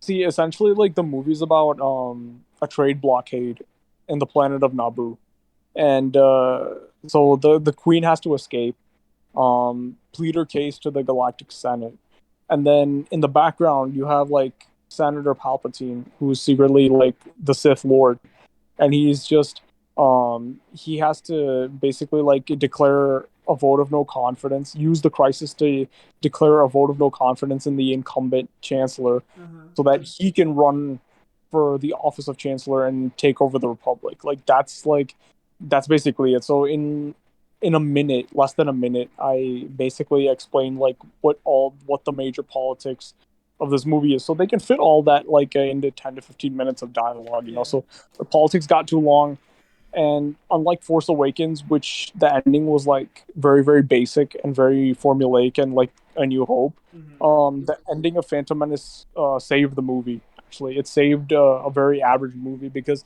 it introduced like one of the legendary villains in the Star Wars franchise in Darth Maul. So whereas in Force Awakens you have like a weak villain, um, given a very weak ending, killing a legacy character in Han Solo, getting beaten up by Rey and Finn. Here you have like a very powerful villain, Yeah.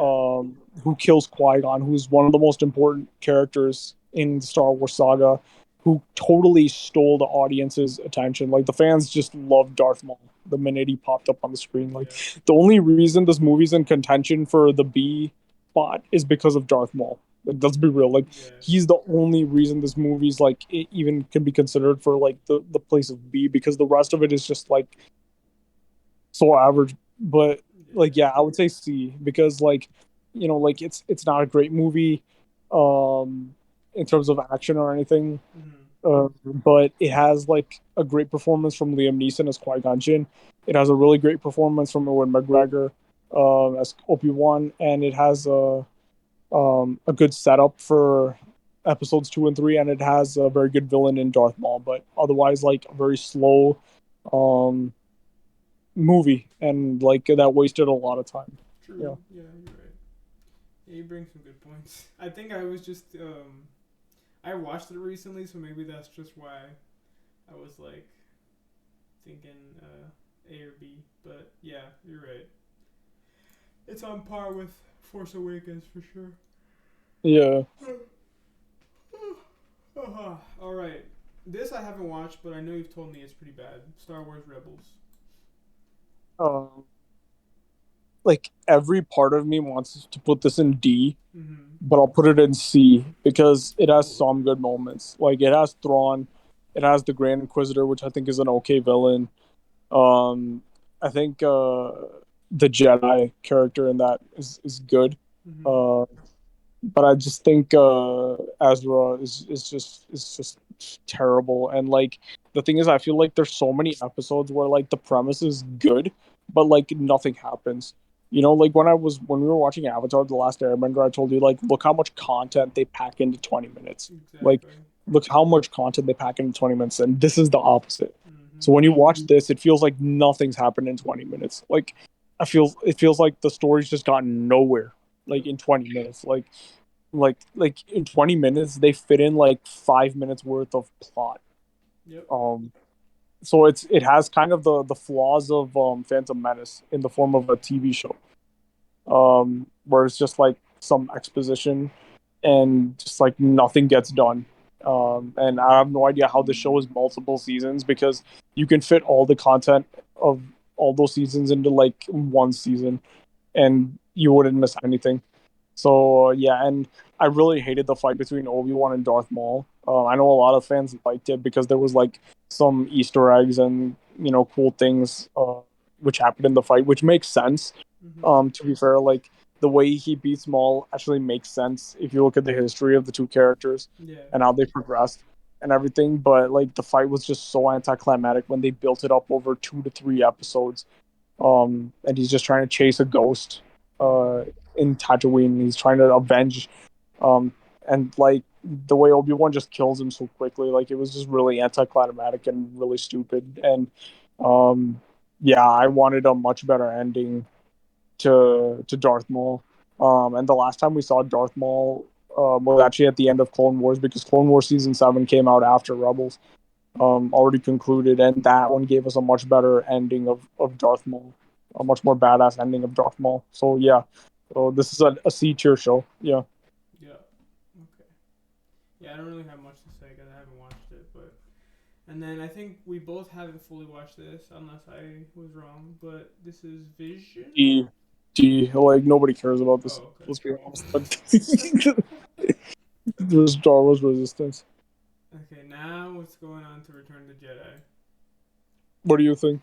Um, I'm thinking A. I think it's A. yeah.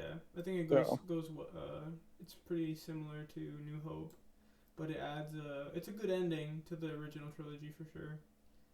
And once you get in the full context of what it means when Vader kills the Emperor, Yeah. then you're That's a like, tearjerker scene. That's a mm-hmm. tearjerker of a scene. Like the more you see it, Yep. like this thing like and it's very similar to the scene in Revenge of the Sith where Anakin's looking back and forth between Mace Mm-hmm. Windu and Palpatine, and Mm-hmm. then like this time Luke is the one on the floor, and Palpatine's the one with the upper hand, killing him, Yep. and Anakin, just like how he did in Revenge of the Sith, he doesn't let him kill him, so Exactly. he kills Palpatine, he fulfills his destiny. He is the Jedi that returns. So when you see Return of the Jedi, the Mm-hmm. Return of the Jedi is referring to Anakin. Yeah, So that's like, not so to this is really Anakin's movie. It's really yeah. Anakin's. Mm-hmm. Yeah, Yeah, I think some people believe that it's Luke that when they say Return of the Jedi, but no, it's meaning that Vader actually fulfills the prophecy and is the yeah, one who balances the Force. and like what's her name? Padme said that she knows he still has some good in him. Mhm. So, but yeah, I like that movie. It was really good. So Yeah. yeah, that's a good A tier. But Let's now, skip this one. oh, this one. Okay, good idea. Let's skip this one till later. What is it? Let's talk about the Rise of Skywalker. Okay. All right. I say I want to put it in C just because of how funny it is, like how bad it is, but it's funny at the same time. Just put it in C, man. Why not? Yeah, because like D is like when it's absolutely shit. It was really shit, but it made me laugh. So okay, C. Yeah. Remember the scene where like Chewbacca dies, but then comes back 2 minutes later? Yep. Like And she does the really electricity on the ship. out of nowhere, like Yeah. just Ray is just insane in this movie, dude. Like it's Right. just insane. Like, and Palpatine's death makes no sense because like he's shooting lightning at her. She starts reflecting it back at him. So all he has to do is just stop using force lightning. But he just keeps And going. yeah, and instead of that, just like levitate her or use force choke or some other form take away, use the force to take away her lightsaber or something. But he just like yeah, he keeps like firing lightning at her, and with her lightsaber, she just deflects it back at him like Mace Windu did. Um, but all he has to do is just stop shooting lightning, and he would have survived.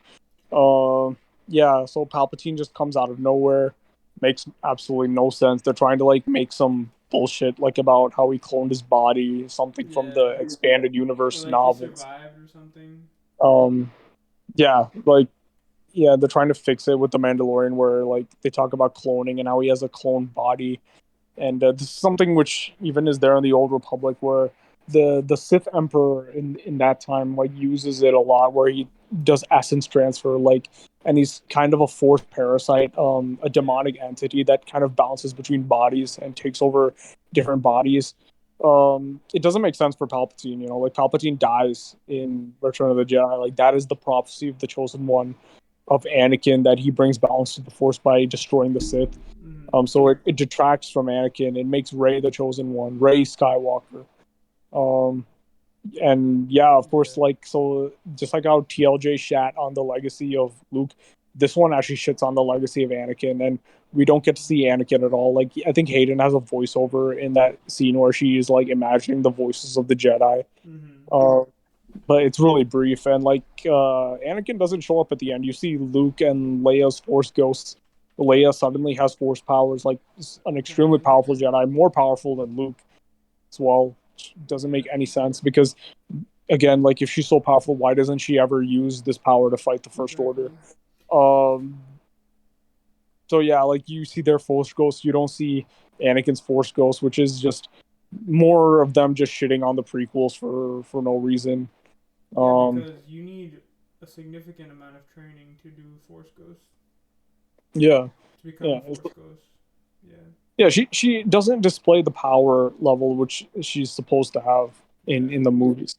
You know, other than that ridiculous scene where she survives in space, which has I don't really what. Okay, let's just not talk about that anymore. But yeah, like there was this other really prolonged scene with C-3PO where like C-3PO is deactivated or goes back to his Oh yeah. factory settings, and like he's they they they make it like a death scene. Like this is the end of C-3PO as we know him. But then R2 like has like a backup, and then he restores C-3PO. You know, like Chewbacca dies, but then he's restored. Yeah. There's so many characters who just die and then come back, and like the Emperor himself, like he dies so clearly in Return of the Jedi. Yep. There's With the no prophecy. way he So, survives that. No way. I don't like it. Like I don't like these characters just dying and coming back. And the one that they should have done, which is Darth Plagueis, and the reason Darth Plagueis works is because we don't actually see him. We don't actually see him die. His death is just alluded to. Yeah. So it would have actually made sense for him to come back and have formed this fake identity of Snoke, which could have been his real name. Um, you know, like Exactly. not a Sith name, but whatever. Like he actually, it would have made sense with him, but they didn't do that. They just kill Snoke. Um, They just did. there's this, Yeah. They just did nostalgia and inshallah. That's all they did. yeah, that's it. Like, and just nonsense. Like one of the most nonsensical like scenes. which made me realize this is a parody of Star Wars and not real Star Wars, was the which completely breaks the lore too, by the way, which is like the hyperspace jumping scene at the beginning of the movie where they're just like jumping Oh, from planet. Like this is just more Abrams BS, man. This you're is just right. Abrams cool visuals, and then there's the visuals like are cool, but like they don't make any sense. Like Yep. the scene makes no sense at all. Like there's at the in the very first Star Wars movie, like Han explains, like you have to have very specific routes in the hyperspace jump because like if you don't like program a specific like route or a specific highway into the navigation system, like you might fly right through a star or right through a planet or some Yep. BS like that, or another ship or an asteroid, right? Like you need to be able to avoid those things when you're traveling through hyperspace. So the scene makes no sense. Like, and like they're like coming like they get out of hyperspace and they're like right in front of something huge, I you know, know, like right? some Yeah. monster or some huge structure, like huge asteroid, like, and not once do they fly through these things or crash into these things. Yep. This is really stupid. So like this, it's just a really dumb movie, dude. Like it's just a Mm. big dumb movie that's trying to be too much like the Avengers Endgame of Star Wars. You True. know, That's a good comparison. yeah, I like that comparison. it's trying too hard to be. They try to make it a blend, this blending of Avengers Endgame and Return of the Jedi, and it's just turned out to be so ugly, man. Yep. So ugly. Oh, man, Yeah. what a garbage. The thing, the I just the only thing I like clearly remember from that movie is when the Emperor gives his speech and does the massive force lightning into the sky, Yeah, and he's like, "Nothing will stop the return of the Sith," and then he does the massive lightning. That was the only part that I and then remember. the bass drops. Yes, yes, that was the only good part that I liked. Yeah, but I didn't. You know why I didn't fully like that? It's because like I feel like the Force Lightning should have destroyed some of the Rebel ships, man. Like True, I you're feel like the right. Rebels like they barely took any casualties in this fight. Yeah, Like this is supposed to be the most dangerous fleet of Star Destroyers ever assembled. They each have a planet-killing weapon. So over the top, but the Rebels hardly take any casualties. And there's like a really ridiculous scene where they ride horses into battle I was on just gonna say the surface of the ship. that. You know, the fleet commander, like who was played by a very good actor. Like I feel like he's another underutilized villain in this. Like, um, yeah, all he had to do was order them to tilt the ship, just tilt the ship, and those people would have just fallen off. Yep. You know, that whole rebel garrison, cavalry would have just fallen off the ship. They're riding on horses, so all you have to do is just tilt the ship. It's not like an aircraft carrier. Like Yep. this is like a spaceship, so you can even flip it upside down, and like they would just completely just all fall to their doom.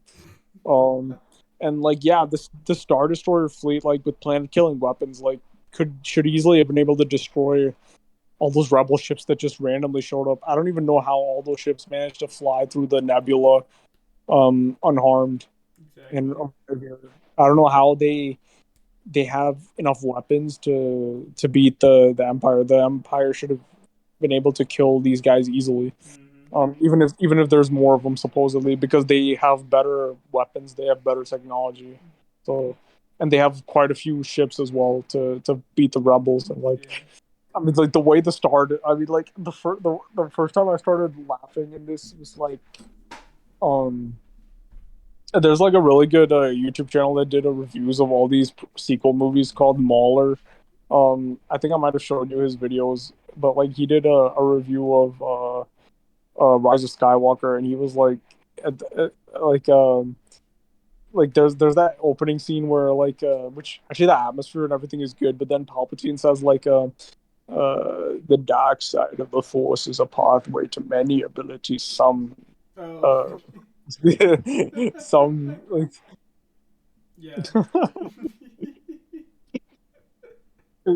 like oh my goodness dude like I can't even finish the quote because I just started laughing so hard but like like Mahler, like he was narrating over this scene, and he's like, so these movies went to shitting on the from shitting on the prequels to, now being struggling to be anywhere near as good as the prequels. So Exactly. that's like, yeah, like wow. And then like you just knew like this was gonna be an over the top movie, man. You just knew because like right after that, like Palpatine like slowly raises his hand and like all these fucking like star destroyers just burst out of the freaking ground like out of nowhere.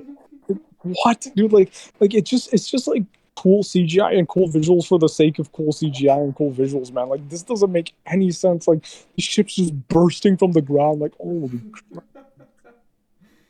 Oh man, but I gotta give them props for having crazy good CGI, and that's the only thing saving this rubbish movie, man. So see, Yeah, yeah. definitely in there. Any But final? on that one, I mean, I think you're right that like that um, now that I think about it, the scene where he where Palpatine just like does the Force lightning thing, it is cool. I think it's I thought it was really funny and it was cool, but Yeah, exactly. now that you mention it, like that should have killed like half of the people there. Yeah, So like how come the ships don't just like completely just fry with all yeah, that like they just go out of power temporarily. yeah temporarily, and then they just come back a second Yeah. later. Like So, doesn't do anything. but yeah, so that's yeah, that belongs there in C. And then you want to skip whatever's left here and just go to the other ones, or do you want to? Obi-Wan. Let's talk about Obi-Wan. Okay, Obi Wan. I say either A or B. I'm Um, saying A because, or no, I'm gonna say A, but I don't know what you think. I'll say A. Yeah. I'll say Okay. A. There's just a few nitpicks with the show that's stopping it from going into S tier, which it should have gone into S tier. But the problem is, number one, Leia Organa is just weird and annoying. Like she just does like these. She talks way too much. Yeah. Um, she talks over Obi-Wan. She does like she just like does it's no, she literally does cross examinations, like psychiatric cross examinations of characters. Like this was never a characteristic of Leia as an adult even. Yep. Like first of all, it's completely bizarre to have child Leia behave like adult Leia. Yeah. You know what That's. I mean? It doesn't make I any get sense. that. Like the person you are as a 10-year-old is not going to be the person you are as a 20-year-old, which is how old Leia is in the movies. Um, the only thing that they nailed was that like she kind of looks like a young Carrie Fisher. Mhm. Uh, but other than that, if you didn't tell me this was Leia and you just told me this was some random kid, I would have believed it because like I don't even think she's a lot like the Leia in the movies. Okay, the Leia in the movies was like kind of arrogant. Um, but she was also like you can tell like this is somebody who has leadership qualities and who's very brave. You know Yeah. what I mean? Mhm. She wasn't like Carrie Fisher's Leia like wasn't like nearly as annoying as this kid. Um, Mhm. this she's just so annoying, man, and weird. So like I didn't like her. But the good thing that the show does is that there's less and less of Leia as it goes on. Exactly. Um, after the first two episodes, like there's less and less of her, and there's much more of Anakin. I think they did good with Anakin, to be honest. I agree. Yeah, they did do some great. What was I gonna say? Like especially towards the end, because I know in the beginning it was like. And can we talk about the Grand Inquisitor for a second? Yeah, yeah, go Um. ahead. Okay, so I know this was a big topic on Twitter too. How compared to what that actual like race of like race of people look like I think the Utai, yeah, if I'm because they on top. when you Yeah. see them in Attack of the Clones, if I'm not mistaken, if that's the Or, movie, no, it was Revenge of the it Sith. was Revenge of the Sith. The Utapau system. Yeah, Yeah. yeah, Obi Wan was there and actually. you see how they look there, and that's that would have been cool to see um, in this like in what we can do now with like makeup and all that. Mhm. but they just went with a guy with a big ass forehead, and and his eyes are painted a little bit, and that's it. But And I think the armor looks kind of janky, yeah. man. It looks Hmm. it looks like I um think they could have done much better. But I mean, like, and the thing that he like dies immediately. Well, quote unquote, like he's obviously alive at the end, but like they kill him at the beginning, and then they have the arc with. yeah, I was initially really pissed when he died because I was like, okay, they're just gonna do oh, dude. this female thing. Because it reminds me of the Rise of Skywalker, dude. Like how, Exactly. um, the female Inquisitor, and the Grand Inquisitor as well. Like they both get stabbed and they just like come back. I'm like, Exactly. Yeah. are they- lightsaber hits like not what they used to be. Uh, I guess not. No. and she twice by Anakin, once as a child, and then once as an adult. hmm So, Yeah. but like that part was kind of just that like threw me off at the beginning, and also the thing with Leia, she was super annoying. I remember. Yeah. Yeah. So just that part in general was, you know, that was probably the lowest points of the show. Leia, um, and some of the stuff I guess maybe they did with the Inquisitor kind of just like turned me the wrong way. Mhm. Um, and then I'm trying to think if there's anything else. Is there anything else that I didn't like? Hmm. I mean, and then well, anything with Darth Vader was great. I loved their when they fought each other. That was awesome. And at the end, the last episode when they fought each other, bro, that was crazy. We should have watched that episode together. Yeah. That would have been great. Mhm. Cause like just the way they oh man, whew. It's because okay. I wanted to ask your opinion on this, by the way. Mhm. Okay, so looking back at how they fought, how Anakin and Obi Wan fought in Revenge of the Sith, and how quick and fast the like lightsaber battles were. Mhm. Do you prefer that kind of style of fighting, or do you prefer how they fought in Obi Wan? Because I'm kind of leaning towards the way that they started fighting in Obi Wan, where it was fast, but it was also like it was a good balance between like what they would how it would actually be, at least in my Mhm. opinion. I don't know what you think. No, they both make sense, man. They both make sense in their own context. The Revenge of the Sith battle makes complete sense, and then the Mm-hmm. Obi-Wan battle style makes complete sense. Like, so we have three battles between Anakin and Obi-Wan, right? Like, the first one is obviously in Revenge of the Sith, so that's like peak Clone Wars. So like, Yeah. this is like literally the end of the war. Anakin is at his, I think, his most powerful as Anakin, like Yeah. pre Vader. Mm-hmm. Um, I mean, this is like the most powerful version of Anakin slash Vader that we see until Empire Strikes Back, Mm-hmm. and then like and he doesn't have the hindrances of the suit because the suit does make him weaker. Yeah. Oh, Um, true. True. and You're yeah, and then we also have a younger version of Obi Wan who's like just fresh for a fight because even he's been fighting like for 3.5 years right. nonstop in the Right. Clone Wars. So they're both been fighting um, tons of battles and all this. Uh, So that's why it's like really quick and yeah, fast. that's why like it makes sense for like them to be like very evenly matched, very fast, like very much more intense Mm-hmm. as well. Not really phased by the environment, the planet, because they've been fighting on extreme environments and outer rim planets and all this stuff against the droids. So that makes sense. This makes sense as well because like Obi-Wan is older, he's not as battle hardened um, anymore. He's been out of it for a long time, and Anakin is also like not as powerful as he was in Revenge of the Sith because he's still not fully embraced the power of the dark side. He doesn't know the dark side as well as he does in Empire Strikes Back or Rogue One even. Mm-hmm. Um, and at the same time, like he's also getting used to the new suit. So yeah, it makes sense for him to be slower as well. So he mainly fights with the Force. Um, so yeah, it makes complete sense. And then Obi-Wan, like at the last minute, he kind of gets like a new life because he remembers he had his mission to protect Luke. So he gets up and he uses the Force, as well to overcome Anakin. So like that makes sense as well. And he knows Anakin really well because he was his mentor. So like it makes sense that he beats him. And it's also cohesive then with the New Hope, where he says like last time I was the learner, which makes sense because like again, Anakin's just getting used to the Vader suit. So like now he's like I was the learner, now I am the master. So like this is the New Hope one is the slowest battle out of the three. Oh yeah, yeah.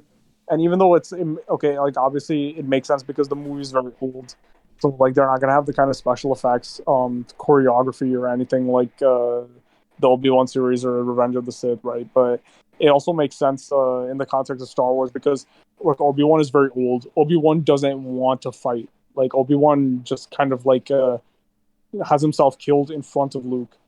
Um, He's mostly like trying to be a distraction than anything. Yeah, yeah, and he wanted Luke to see it. Like that's why he smiles. He raises his hands and he lets Vader chop him. Yeah, so like all three of the battles are good. They all make complete sense. Um, yeah, I like them all equally to be honest. Yeah, the only thing that I didn't like about Vader was like how much power he showed in the episode before. Because in the episode before, like he stops that ship from taking off just with the Force. Yeah, He like drags the ship to the ground, like rips it to pieces, like trying to like find Obi-Wan. Like so, like at that point they're showing Vader like more powerful than any version of Vader. Like that's like the craziest like power level of Vader I've seen. Outside of everything but like the Force Unleashed video games. Literally, yeah, but there's no TV series, movie version of Vader that showed that much power where he's literally dragging this huge ship to the ground, just like ripping it to pieces with the Force. Like, I mean, like that doesn't make sense to me, because if Vader's like that powerful, he should have been able to destroy Obi-Wan in that fight. You know yeah. what I mean? I guess maybe he Um, was out of rage, like you said. He relies on the Force, I guess, more now. Yeah. No, but like you know what I mean? Like he should have like if he's that powerful, right? He should be able to beat Obi-Wan with just the Force. True, you're You know right. what I mean? Because I'm not seeing like any even Yoda, like I've not seen like in the movies like showing that much ability with the Force where he's like just ripping like ships apart, dude, like with the Yeah, Force, you know what I mean? Like that's something Prime Vader does. yeah. And I've not and again like even in the movies we've not even seen Prime Vader do that, you Yeah. know. Like we're not even seeing that. Like, okay, he threw some objects at Luke with the Force in Empire Strikes Back. Okay, of course he's not like fully trying to kill Luke over there, obviously, but like we've not seen anything even close to this in a Star Wars movie. Yeah. Other than like the Emperor like shooting like a ton of Force lightning at all those ships. Like that's the honestly the closest thing like we've seen to this much Force ability, Yeah. bro, in the movies. Like so it doesn't make sense for like I think that was like overkill. You know what I mean? That was like too much. Yeah. I thought that was really over the top and something like straight out of the Rise of Skywalker when Vader did that, and then he just like the way he lost to Kenobi makes complete sense, but it doesn't make sense like when you see what Vader can do in the previous episode, man. So I think Yeah. they made a mistake with that, to be honest. Like I think that's the only mistake that they made. I'm not gonna lie. What did you think when you saw him when you saw Vader do that? I was like, how is Kenobi gonna beat this guy? Yeah. How is anybody like gonna? How is anybody but maybe Yoda and the Emperor like beating this guy? Like, there's no way. You know what I mean? Like, I was in awe, thinking, bro, this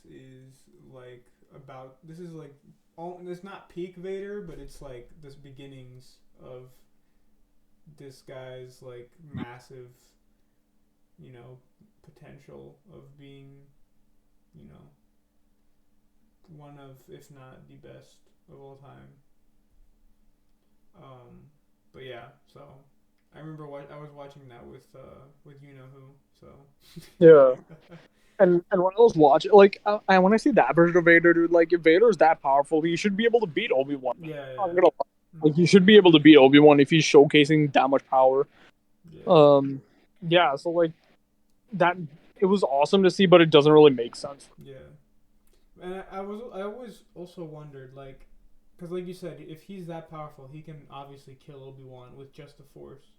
But he Yeah, never or at does. least subdue him, or But at least yeah, subdue but him. like he never does though. Like, and every time Yeah, they fight, it's always like he's like always with the lightsaber trying to beat him, and he never like, yeah, because clearly he could like put like make him explode with the Force if he wanted to. yeah.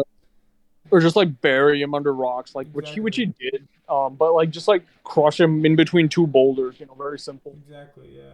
But I mean, hey, in the end, they saw. I thought that scene was great when he like when Obi-Wan like finally beat him, and you It was a saw. great fight scene. Yeah, and Yeah, then you it makes see. complete Yeah, and sense. then you see like the mask cut in half, and you see a half of Anakin's face, Yeah, and and somebody made a very good uh mention of this. Like I think it was a tweet where it was like Obi-Wan ripped off the left side of Vader's helmet. Ahsoka in Rebels, like there was a scene where like he confronts Ahsoka again, and mm-hmm. then she manages to damage the right side. So both of them partially unmasked Vader, but Luke fully unmasks him in Return of the Jedi and restores him to Anakin. Yeah. Like that was a good Oh, that's observation. cool. Oh, damn, that's cool. Yeah. Wow. All right. So you got anything else to say about Obi-Wan? No, yeah, I think it's a A-tier show. Yeah. Yeah, I liked it. All right. Did you want to save Revenge of the Sith for last? Mm, no. Let's do the visions first, and then let's do what do you call it, like the Clone Wars and Attack of the Clones, yeah. And then what's the last one? The Okay. Star Wars. So we have this is we have Revenge of the Sith is next, then New Hope. I mean clone the Attack of the Clones, um, Visions, and then the original Clone Wars show. Okay. So Yeah, you gotta put. I think you gotta put New Hope in tier A. I don't think it's there. did I? Yeah. So yeah, Yeah, it's there's this only. one. Yeah, right Oh here. no, it's there. It's there. I thought. Yeah, never mind. Never mind. Okay, So yeah, let's do Visions then. Visions. Okay, Yeah, I haven't seen it. So yeah. I haven't seen it fully either. From what I've seen, you know what? Tier B. Tier B. B. You know, like not everything is great, but like there's a lot of great content in there. So yeah, tier B. All right. So now it's just Revenge of the Sith, Attack of the Clones, and the original Clone Wars show. So do you Let's want? do the original Clone Wars show. I guess we are leaving Revenge of the Sith for last. Then. Yeah, we might as well. I'm thinking S or A for the original Clone Wars show. A. I'll go with A. Yeah. Yeah, there's some flaws with this one. I think like there's like the fight scene with the bounty hunter Dirge, Mm-hmm. where like he's on speeder bikes and the speeder bikes are literally destroying like tanks and AT-ATs. Like some of the fight scenes are like really over the top. Yeah. I know with animation and you can get away with more with animation, but even then like it's like really over the top. Mm-hmm. But it's the lightsaber to lightsaber fights where the show just excels, and the fact that there's very little dialogue, which a lot of people liked because they felt the prequels were too dialogue heavy, especially Phantom Menace. Mm-hmm. So seeing very little dialogue was very refreshing at the time. Um, so like the main good things about the show, it introduced Asajj Ventress and gave us a really like one of the best lightsaber fights between Ventress and Anakin. Um, but I think we watched that together. Really good fight scene there. Um, all the fight scenes with General Grievous were outstanding. And then like the clone, see like there was a squad of clones like the ARC troopers, Mm-hmm. led by Fordo, Captain Fordo, who I think are way better than the Bad Batch. Honestly, they're way more badass. They talk way less. They're all business, and they're just ultra badass. Like they have this very cool looking modified Republic gunship, Mm-hmm. and there's some a very good scene with that as well when they confront Grievous. So yeah, like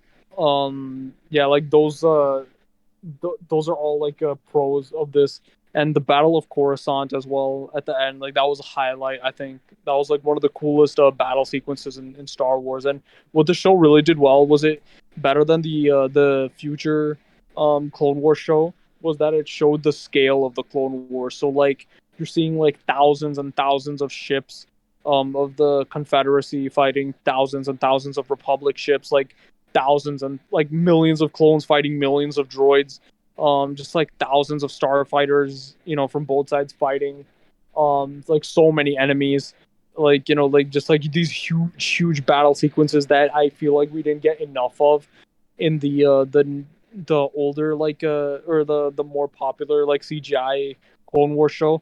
Like they gave us like a huge like battle sequences in this one, so like the battle sequences were very very good. So yeah, A tier. Right here. Okay. Cool. Cool. Cool. All right. Attack of the Clones. I'm thinking A or B. Wait, did you move the did you Yeah, move the I Clone put Wars? yeah, I put it right here. Oh, okay. Let me leave the. Okay, yeah, I see it now. Yeah, I think it didn't refresh. Yeah. Okay, okay, Attack of the Clones. What do you think of Attack of the I'm Clones? thinking. I'm thinking A or B, but I'm thinking more B than anything.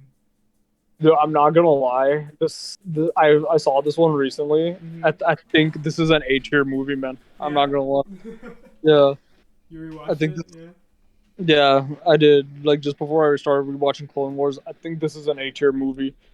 Um, and like in terms of the plot, like this is the most important Star Wars movie.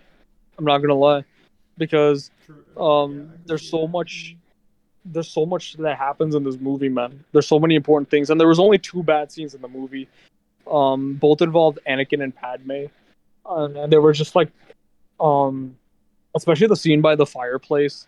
I don't know if you remember that, where they're talking on Naboo in front of the fireplace, and like the dialogue gets really really like janky, like and really stupid, in that scene. But other than that, like it's a great movie, man. It's a great movie. And there's just so much that happens. You get Django and Boba Fett. He's an important character for later on. You get one of the most underrated villains in Star Wars in Count Dooku. You get a great fight scene with Yoda.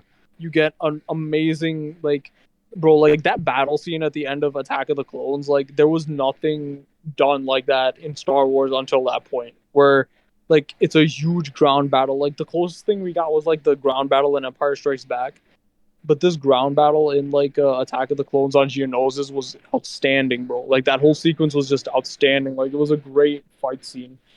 Um, and then you had the great scene in on Coruscant where they're chasing the speeders are chasing each other. Like he's chasing Zam Wesell, Anakin and Obi-Wan. Like that was a great scene as well.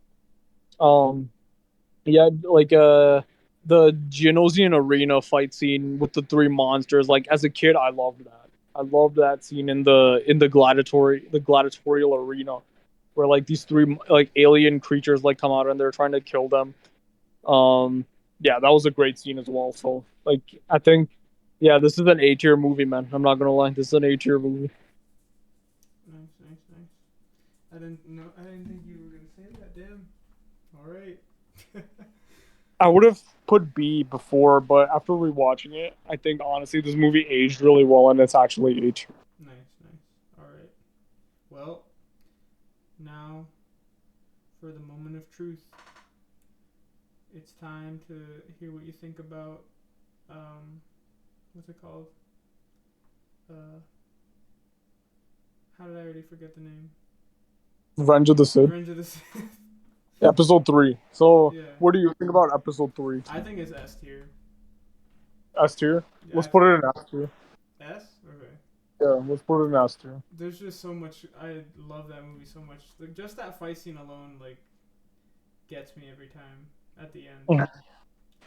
Yeah, That always with does it for me. Anakin and Obi-Wan. Yeah, that always does it for me. So. Yeah. You know what? Like, that like fight scene was, I think, the best lightsaber fight scene in Star Wars, because you had Anakin and Obi-Wan simultaneously happening with Yoda and Palpatine. Yeah. I think, like, watching the OT, like fans of the original trilogy would like have really been curious to see like a Yoda versus Palpatine fight. Like, and Yeah. that was something which a lot of fans wanted to see, and they gave it. Like that was insanely good. Like the way they did that was insanely good. Like Yoda walks in and like the red guards are just standing like at the door as usual, and then he just force pushes them onto the wall and knocks them both out. That was crazy to watch. Like something's gonna happen here. So if Palpatine uses Force Lightning, Yoda gets back up, uses Force Push on him. There's like a really good back and forth. And at the same time, like it's going back and forth between Anakin and Obi-Wan fighting on Mustafar. So, which was also like an amazing fight. And you can really see like and how powerful Anakin has gotten like on that Mustafar duel because he's doing crazy things. Um, and if it wasn't for his own arrogance, like he might have even won the fight because he had the upper hand for most of the fight. So Yep. yeah, it was just a great movie. It's the most visually dense Star Wars movie. Like every scene, like is just packed with details, like all mostly done in CGI. The CGI was really great. It aged well. You saw like huge battles. Like the battle sequence, like this had the most amount of lightsaber fights in any Star Wars movie. So there's like two if you want to count the two at the end, plus the one between Grievous and Obi-Wan. So that's three. You had Dooku and Obi-Wan versus Dooku versus Obi-Wan and Anakin, so that's four. And then you had Palpatine versus the Jedi and Mace Windu, so that's five. So five lightsaber fights in a Star Wars movie. I don't think there's any other Star Wars movie with that many like lightsaber fights in it. That's crazy, yeah. Yeah, and then you have the soundtrack. Um, I think this one had the best soundtrack as well out of all of them. And I Yeah. like John Williams did a masterstroke. Like there's so many good ones. Like there's the underrated ones as well. Like there's one where like remember when Anakin is like staring out the window and Padme staring out the window Mm-hmm. um on Coruscant. Like there's like that weird kind of like opera soundtrack playing, Yep. and then like nobody thought like John Williams could outdo Duel of the Fates, which is the soundtrack when in episode one, when Darth Maul is fighting Qui-Gon and Obi-Wan.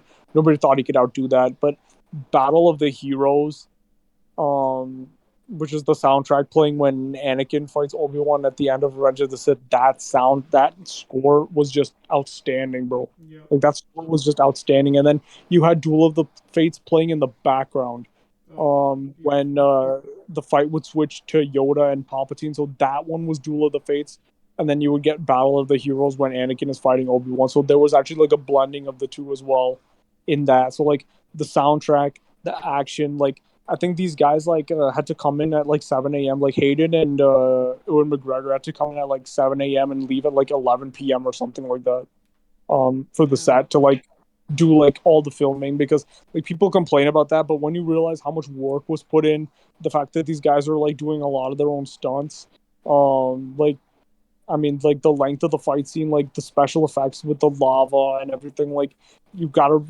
have to like even though it's long, a lot of people felt it was drawn out. I enjoyed like the whole thing, bro. Like I think this is like the best fight scene, man. I'm not gonna lie. I think this is the best lightsaber fight in Star Wars. I have to say.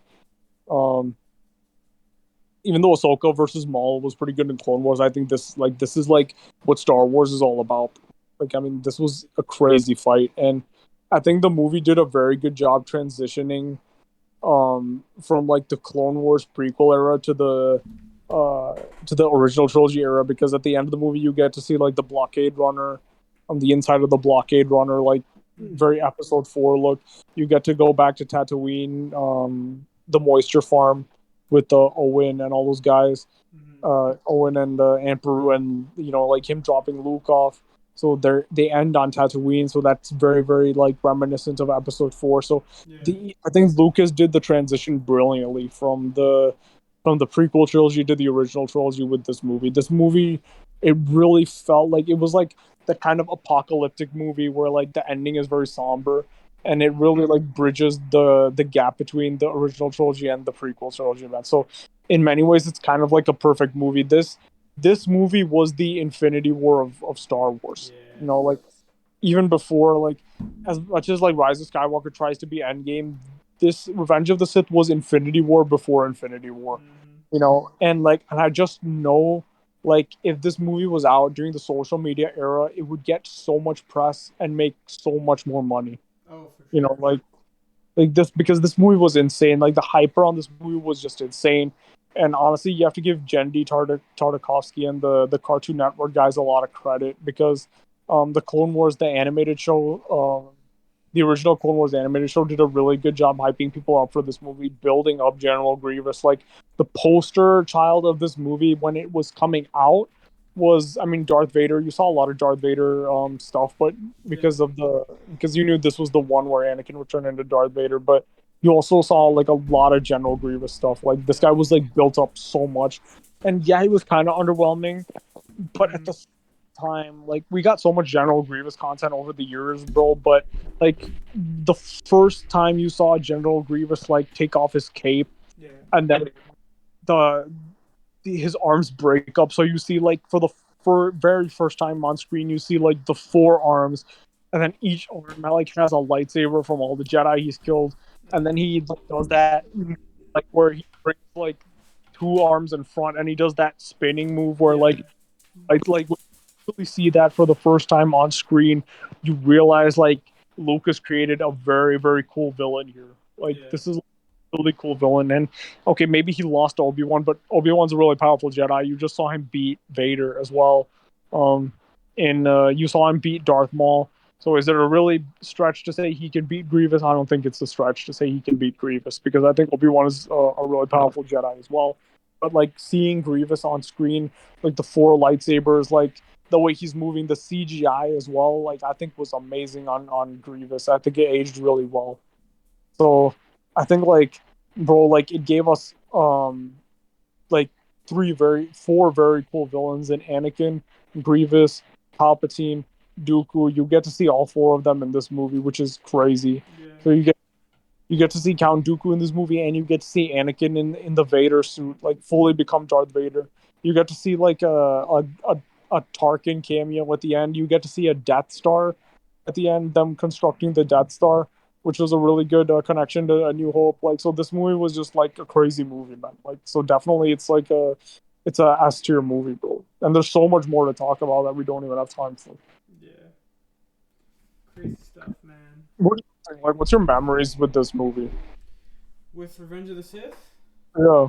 When's the first time you saw them? the first time I saw it was with my best friend, and we watched it in theaters, and it was insane. That was it was such a like remember the opening fight scene like in the space Yes. battle. Mm, It just blew me away, bro. Like there was never anything like that done in film. Like yeah. that battle was huge, bro. Like people say like it's a CGI mess, but like look at how much detail was put into that, man. Look at like all the different fighters and like dude, the Venator class Star Destroyer, dude. Like I was like crazy like about like the designs of this movie. Like the designs of Yeah. clones got a revamp. Attack of the Clones because like they got phase two armor in this movie. Like the clone armor in this movie is very different from Attack of the Clones. So now there's more detail, more color. It's more the overall look is more similar to the Stormtrooper armor. It's kind of Mm-hmm. like a between the episode two and the Stormtrooper armor. It looks very very cool. The designs of the different droids, the designs of the different droid battleships, the Venator class Star Destroyer like is honestly amazing, man. Like that ship design is incredible, bro. Like Mm-hmm. the Revenge of the Sith Star Destroyer is like amazing design. Honestly, like all the ship design, the Arc fighter, like the Jedi starfighters that Anakin and Obi Wan fly. Like if you remember those, like those Oh designs yeah. are yeah, they're kind of reminiscent of the TIE Advanced, Mm-hmm. Darth Vader's TIE Advanced that he flies in the New Hope. Mm-hmm. So like the ship designs, the fighter designs, the clone designs, the droid designs as well, the costumes, Anakin's costume, Obi-Wan's as well, Mm-hmm. um, the CGI, like it was all like incredibly done, bro. So, Yeah. yeah. One of the best. That's for sure. Mm-hmm. But yeah, that's all the movies we got and shows. Unless there's something we Mm-hmm. missed besides Rogue One. If we had Rogue One, I would have put it in A. Yeah, that's a A. I would say that's A. Yeah. So, Yeah. but other than And the that, Solos, I'm not gonna lie, Solos probably D. I'm not yeah, gonna lie. Oh yeah, yeah. That's 100%. So, but that's it. That's all the shows and movies done. So yeah. You got anything else you want to add before we end it here, Anish? Um, no, except for the fact that like I think we can definitely agree on something. If you're making a mainline Star Wars movie like Skywalker Saga movie, Mm-hmm. uh, you have to include Lucas, and Lucas had a very like Lucas is Star Wars, bro. Lucas is Mm-hmm. Star Wars. Like, if you remember in the New Hope when Obi-Wan comes into Luke's house, Luke is like, like that dialogue always stuck out to me. Is like Luke is like in bewilderment. He asks Obi-Wan, he's like, "You fought in the Clone Wars?" So like that just shows like Lucas's vision. Like he had this whole thing vision. Like he saw this whole thing. Yep. Like even from the very movies, he envisioned the whole thing, the Clone Wars, like all of this stuff, man. Had Like, it all and planned out. yeah, like the all the movies, the continuity like fits perfectly, bro. I'm not even gonna lie, the continuity is perfect, inch perfect. Yep.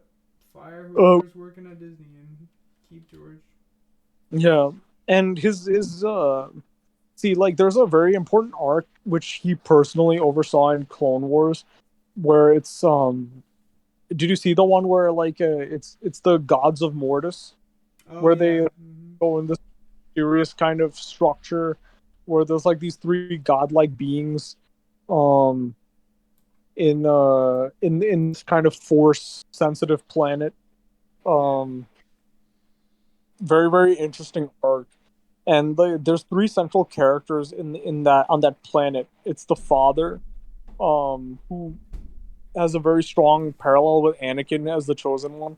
There's the son, who has an affinity for the dark side, and the daughter, who has an affinity for the light. So, like Lucas's Trinity and his main theme of Star Wars is that it's a space opera and a family drama, and the family is the father, the son, and the daughter. So, the prequel trilogy revolved around the father, which is Anakin. Mm. The original trilogy is revolves around the son, which is Luke and his hero's journey. And then the sequel trilogy, which originally he planned for 9 films. He planned for 9 films, and he had it all envisioned. And there's an arc that I'm gonna about to talk about, which ends up going nowhere.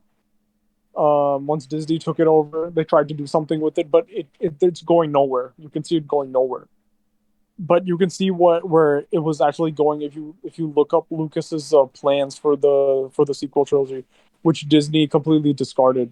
And his plan was for the sequel trilogy to revolve around the daughter. So you had a trilogy on the father, a trilogy on the son, and now you're gonna have a trilogy on the daughter, Leia, who is not really gonna become a Jedi, kind of learns how to use the Force, but she's more of a politician, which is always the kind of character that she's portrayed to be. And it's about how they try and reconstruct the New Republic. Yeah. Like whereas in the sequel trilogy, which we got, the New Republic is already an entity. Here they're going to show how they're trying to like rebuild post Empire and fighting the Imperial Remnant. So in the sequel trilogy, there's three factions. There's the Imperial Remnant, which they kind of made the First Order in the trilogy that we got. There's the New Republic, which Leia is leading, and she's the main kind of character. And there's like a third faction. Can you guess what that faction is from like everything that we've talked about? Faction. Yeah, No, I can't think of any. no. The third faction was actually like the foundations for the third faction were actually laid in the Clone Wars series. Oh. And the third faction was actually supposed to be Darth Maul's syndicate. So Ooh. because the way the Clone Wars ends is like Darth Maul kind of escapes, and it's very similar to what we talked about with the Snoke Plagueis theories, where he's like the Sith Lord who's hiding out and just biding his time and waiting for Sidious's empire to fall. Right, so like Sidious's empire has fallen, and now the Syndicate, which is led by Darth Maul, and Darth Maul is now the new kind of uh Sith Lord. He's not really a Sith Lord because the Sith are extinct, but he's like the new threat, the new dark side um ruler who's trying to like become the king of the galaxy essentially through the crime syndicate. And then so you have that, and then like, but Maul is old, so he's not really the powerful Maul that you saw in Phantom Menace. Mm. He's old, and he's now taken up the role of like the Emperor. So he's kind of taken up a background role, and he's kind of more of a leader, crime boss, politician type. And Okay. the main like enforcer, the person who Kylo Ren is like kind of Snoke's enforcer. So Snoke, so like the role of Snoke was supposed to be Darth Maul, and I don't know if you heard of her, but she was a character in the comics, Darth Talon. Um, so she is like a Twi'lek who's the apprentice of Darth Maul, and she was supposed to be kind of the main antagonist, a character who's very similar to Asajj Ventress in Mm. the Clone Wars. So think of a very similar kind of character, except maybe a bit more powerful. And she's supposed to be like the one who has most of the fight scenes and everything in this, right? So Gotcha. yeah, so really, Darth Maul Syndicate, the remnants of the Empire, and the New Republic. So it was supposed to be a trilogy about these three factions battling it out, and Leia struggle to rebuild rebuild the New Republic. And then, of course, Luke would have a lot more to do in this. You know, Luke would have a lot more fight scenes. We probably would get a fight scene between Luke and Darth Maul, um, Ooh. or something like that. Like that was supposed to be the vision of Lucas actually, and I think like he would have like made it a much better trilogy compared to like what we got because he had a clear vision for movie one, movie two, movie three. Mm-hmm. Whereas like what we got was like a hodgepodge of different visions of different directors just trying to one up each other. And that's why the trilogy was bad because it was not cohesive. It Mm. was different visions and everybody wanted to do different things. And like nobody had any originality. You know, Yeah. like one guy wanted to destroy the past, one guy wanted to completely just rehash the past with new actors, but like Lucas would have had a vision to continue the saga in a very cool way, and we finally would get to see like a conclusion to Darth Maul's character arc, which started in the Clone Wars when they brought him back. See, like he was the one character who died who Lucas actually wanted to bring back.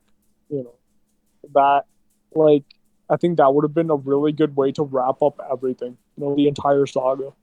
Yeah. Definitely. But we got what we got, you know. Hopefully for the next one they'll bring them on board, you know. But Hmm. I guess we'll see what happens. We will see. We will see, you know. This was fun though. We should do more tier lists. Yeah, yeah, I absolutely. don't know what we would do next, but we could figure something out. Hmm. So, but yeah, Yeah, so that's our tier list for Star yeah, Wars. it's the only right one. So if any of you have something to say, then you're wrong. So yeah, but it was nice doing another podcast for real. It's been a while, so it was nice to have another, you know, one-on-one conversation about the stuff we both like. So Yeah, you know, definitely. yeah. So here's hoping that Star Wars continues to be good and they don't mess it up again. Yeah. Um, and no one will watch the next show because it's terrible. But other than Hmm. that, yeah. So here's hoping that Star Wars does well from now on in the future. Yeah.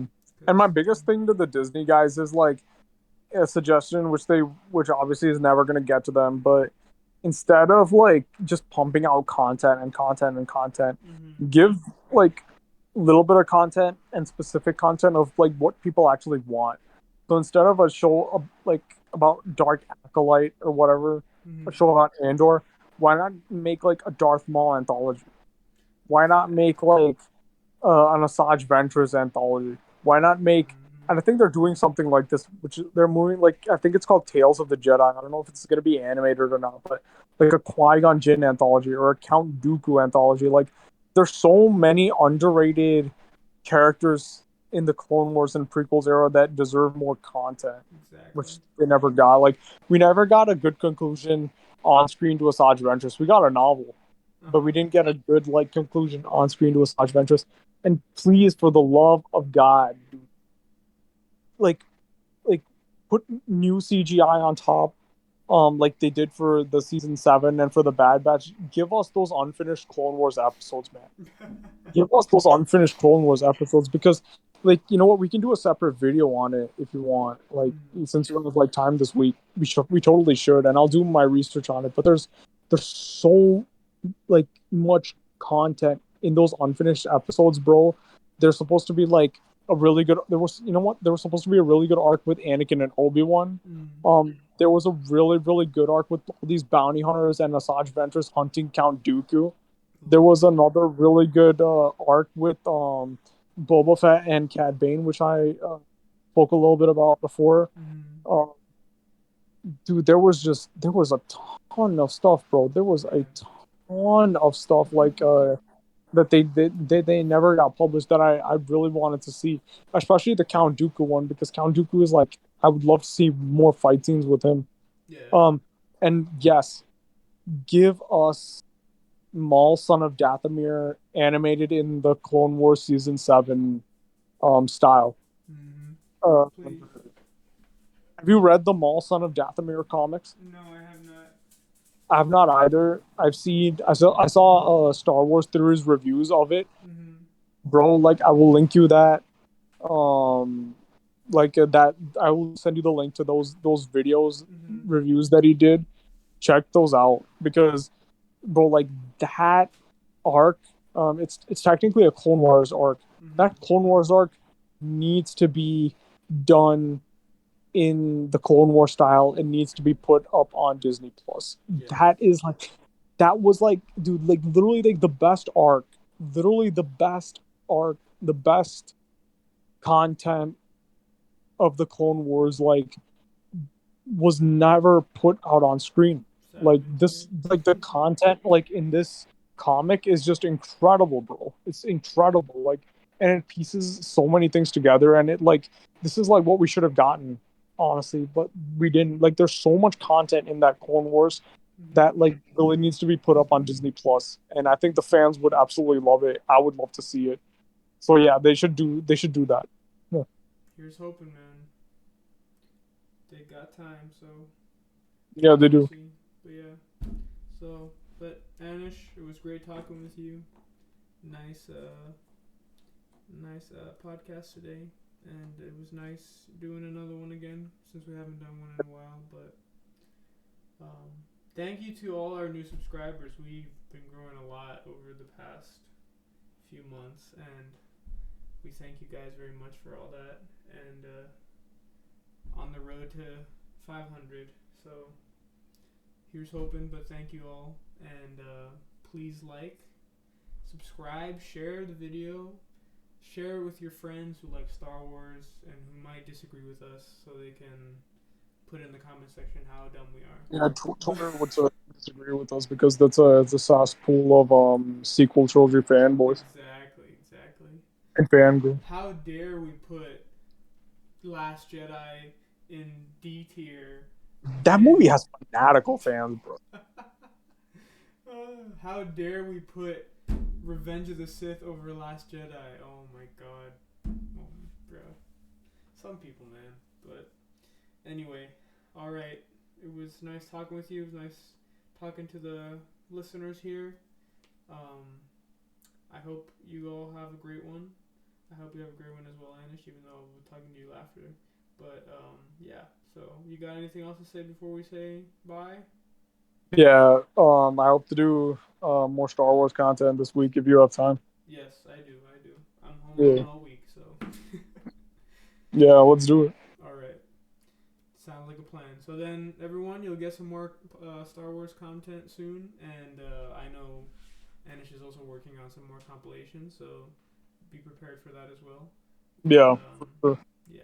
So, thank you everybody for watching, and we will see you guys in the next episode. All right. Okay. Bye. Bye bye.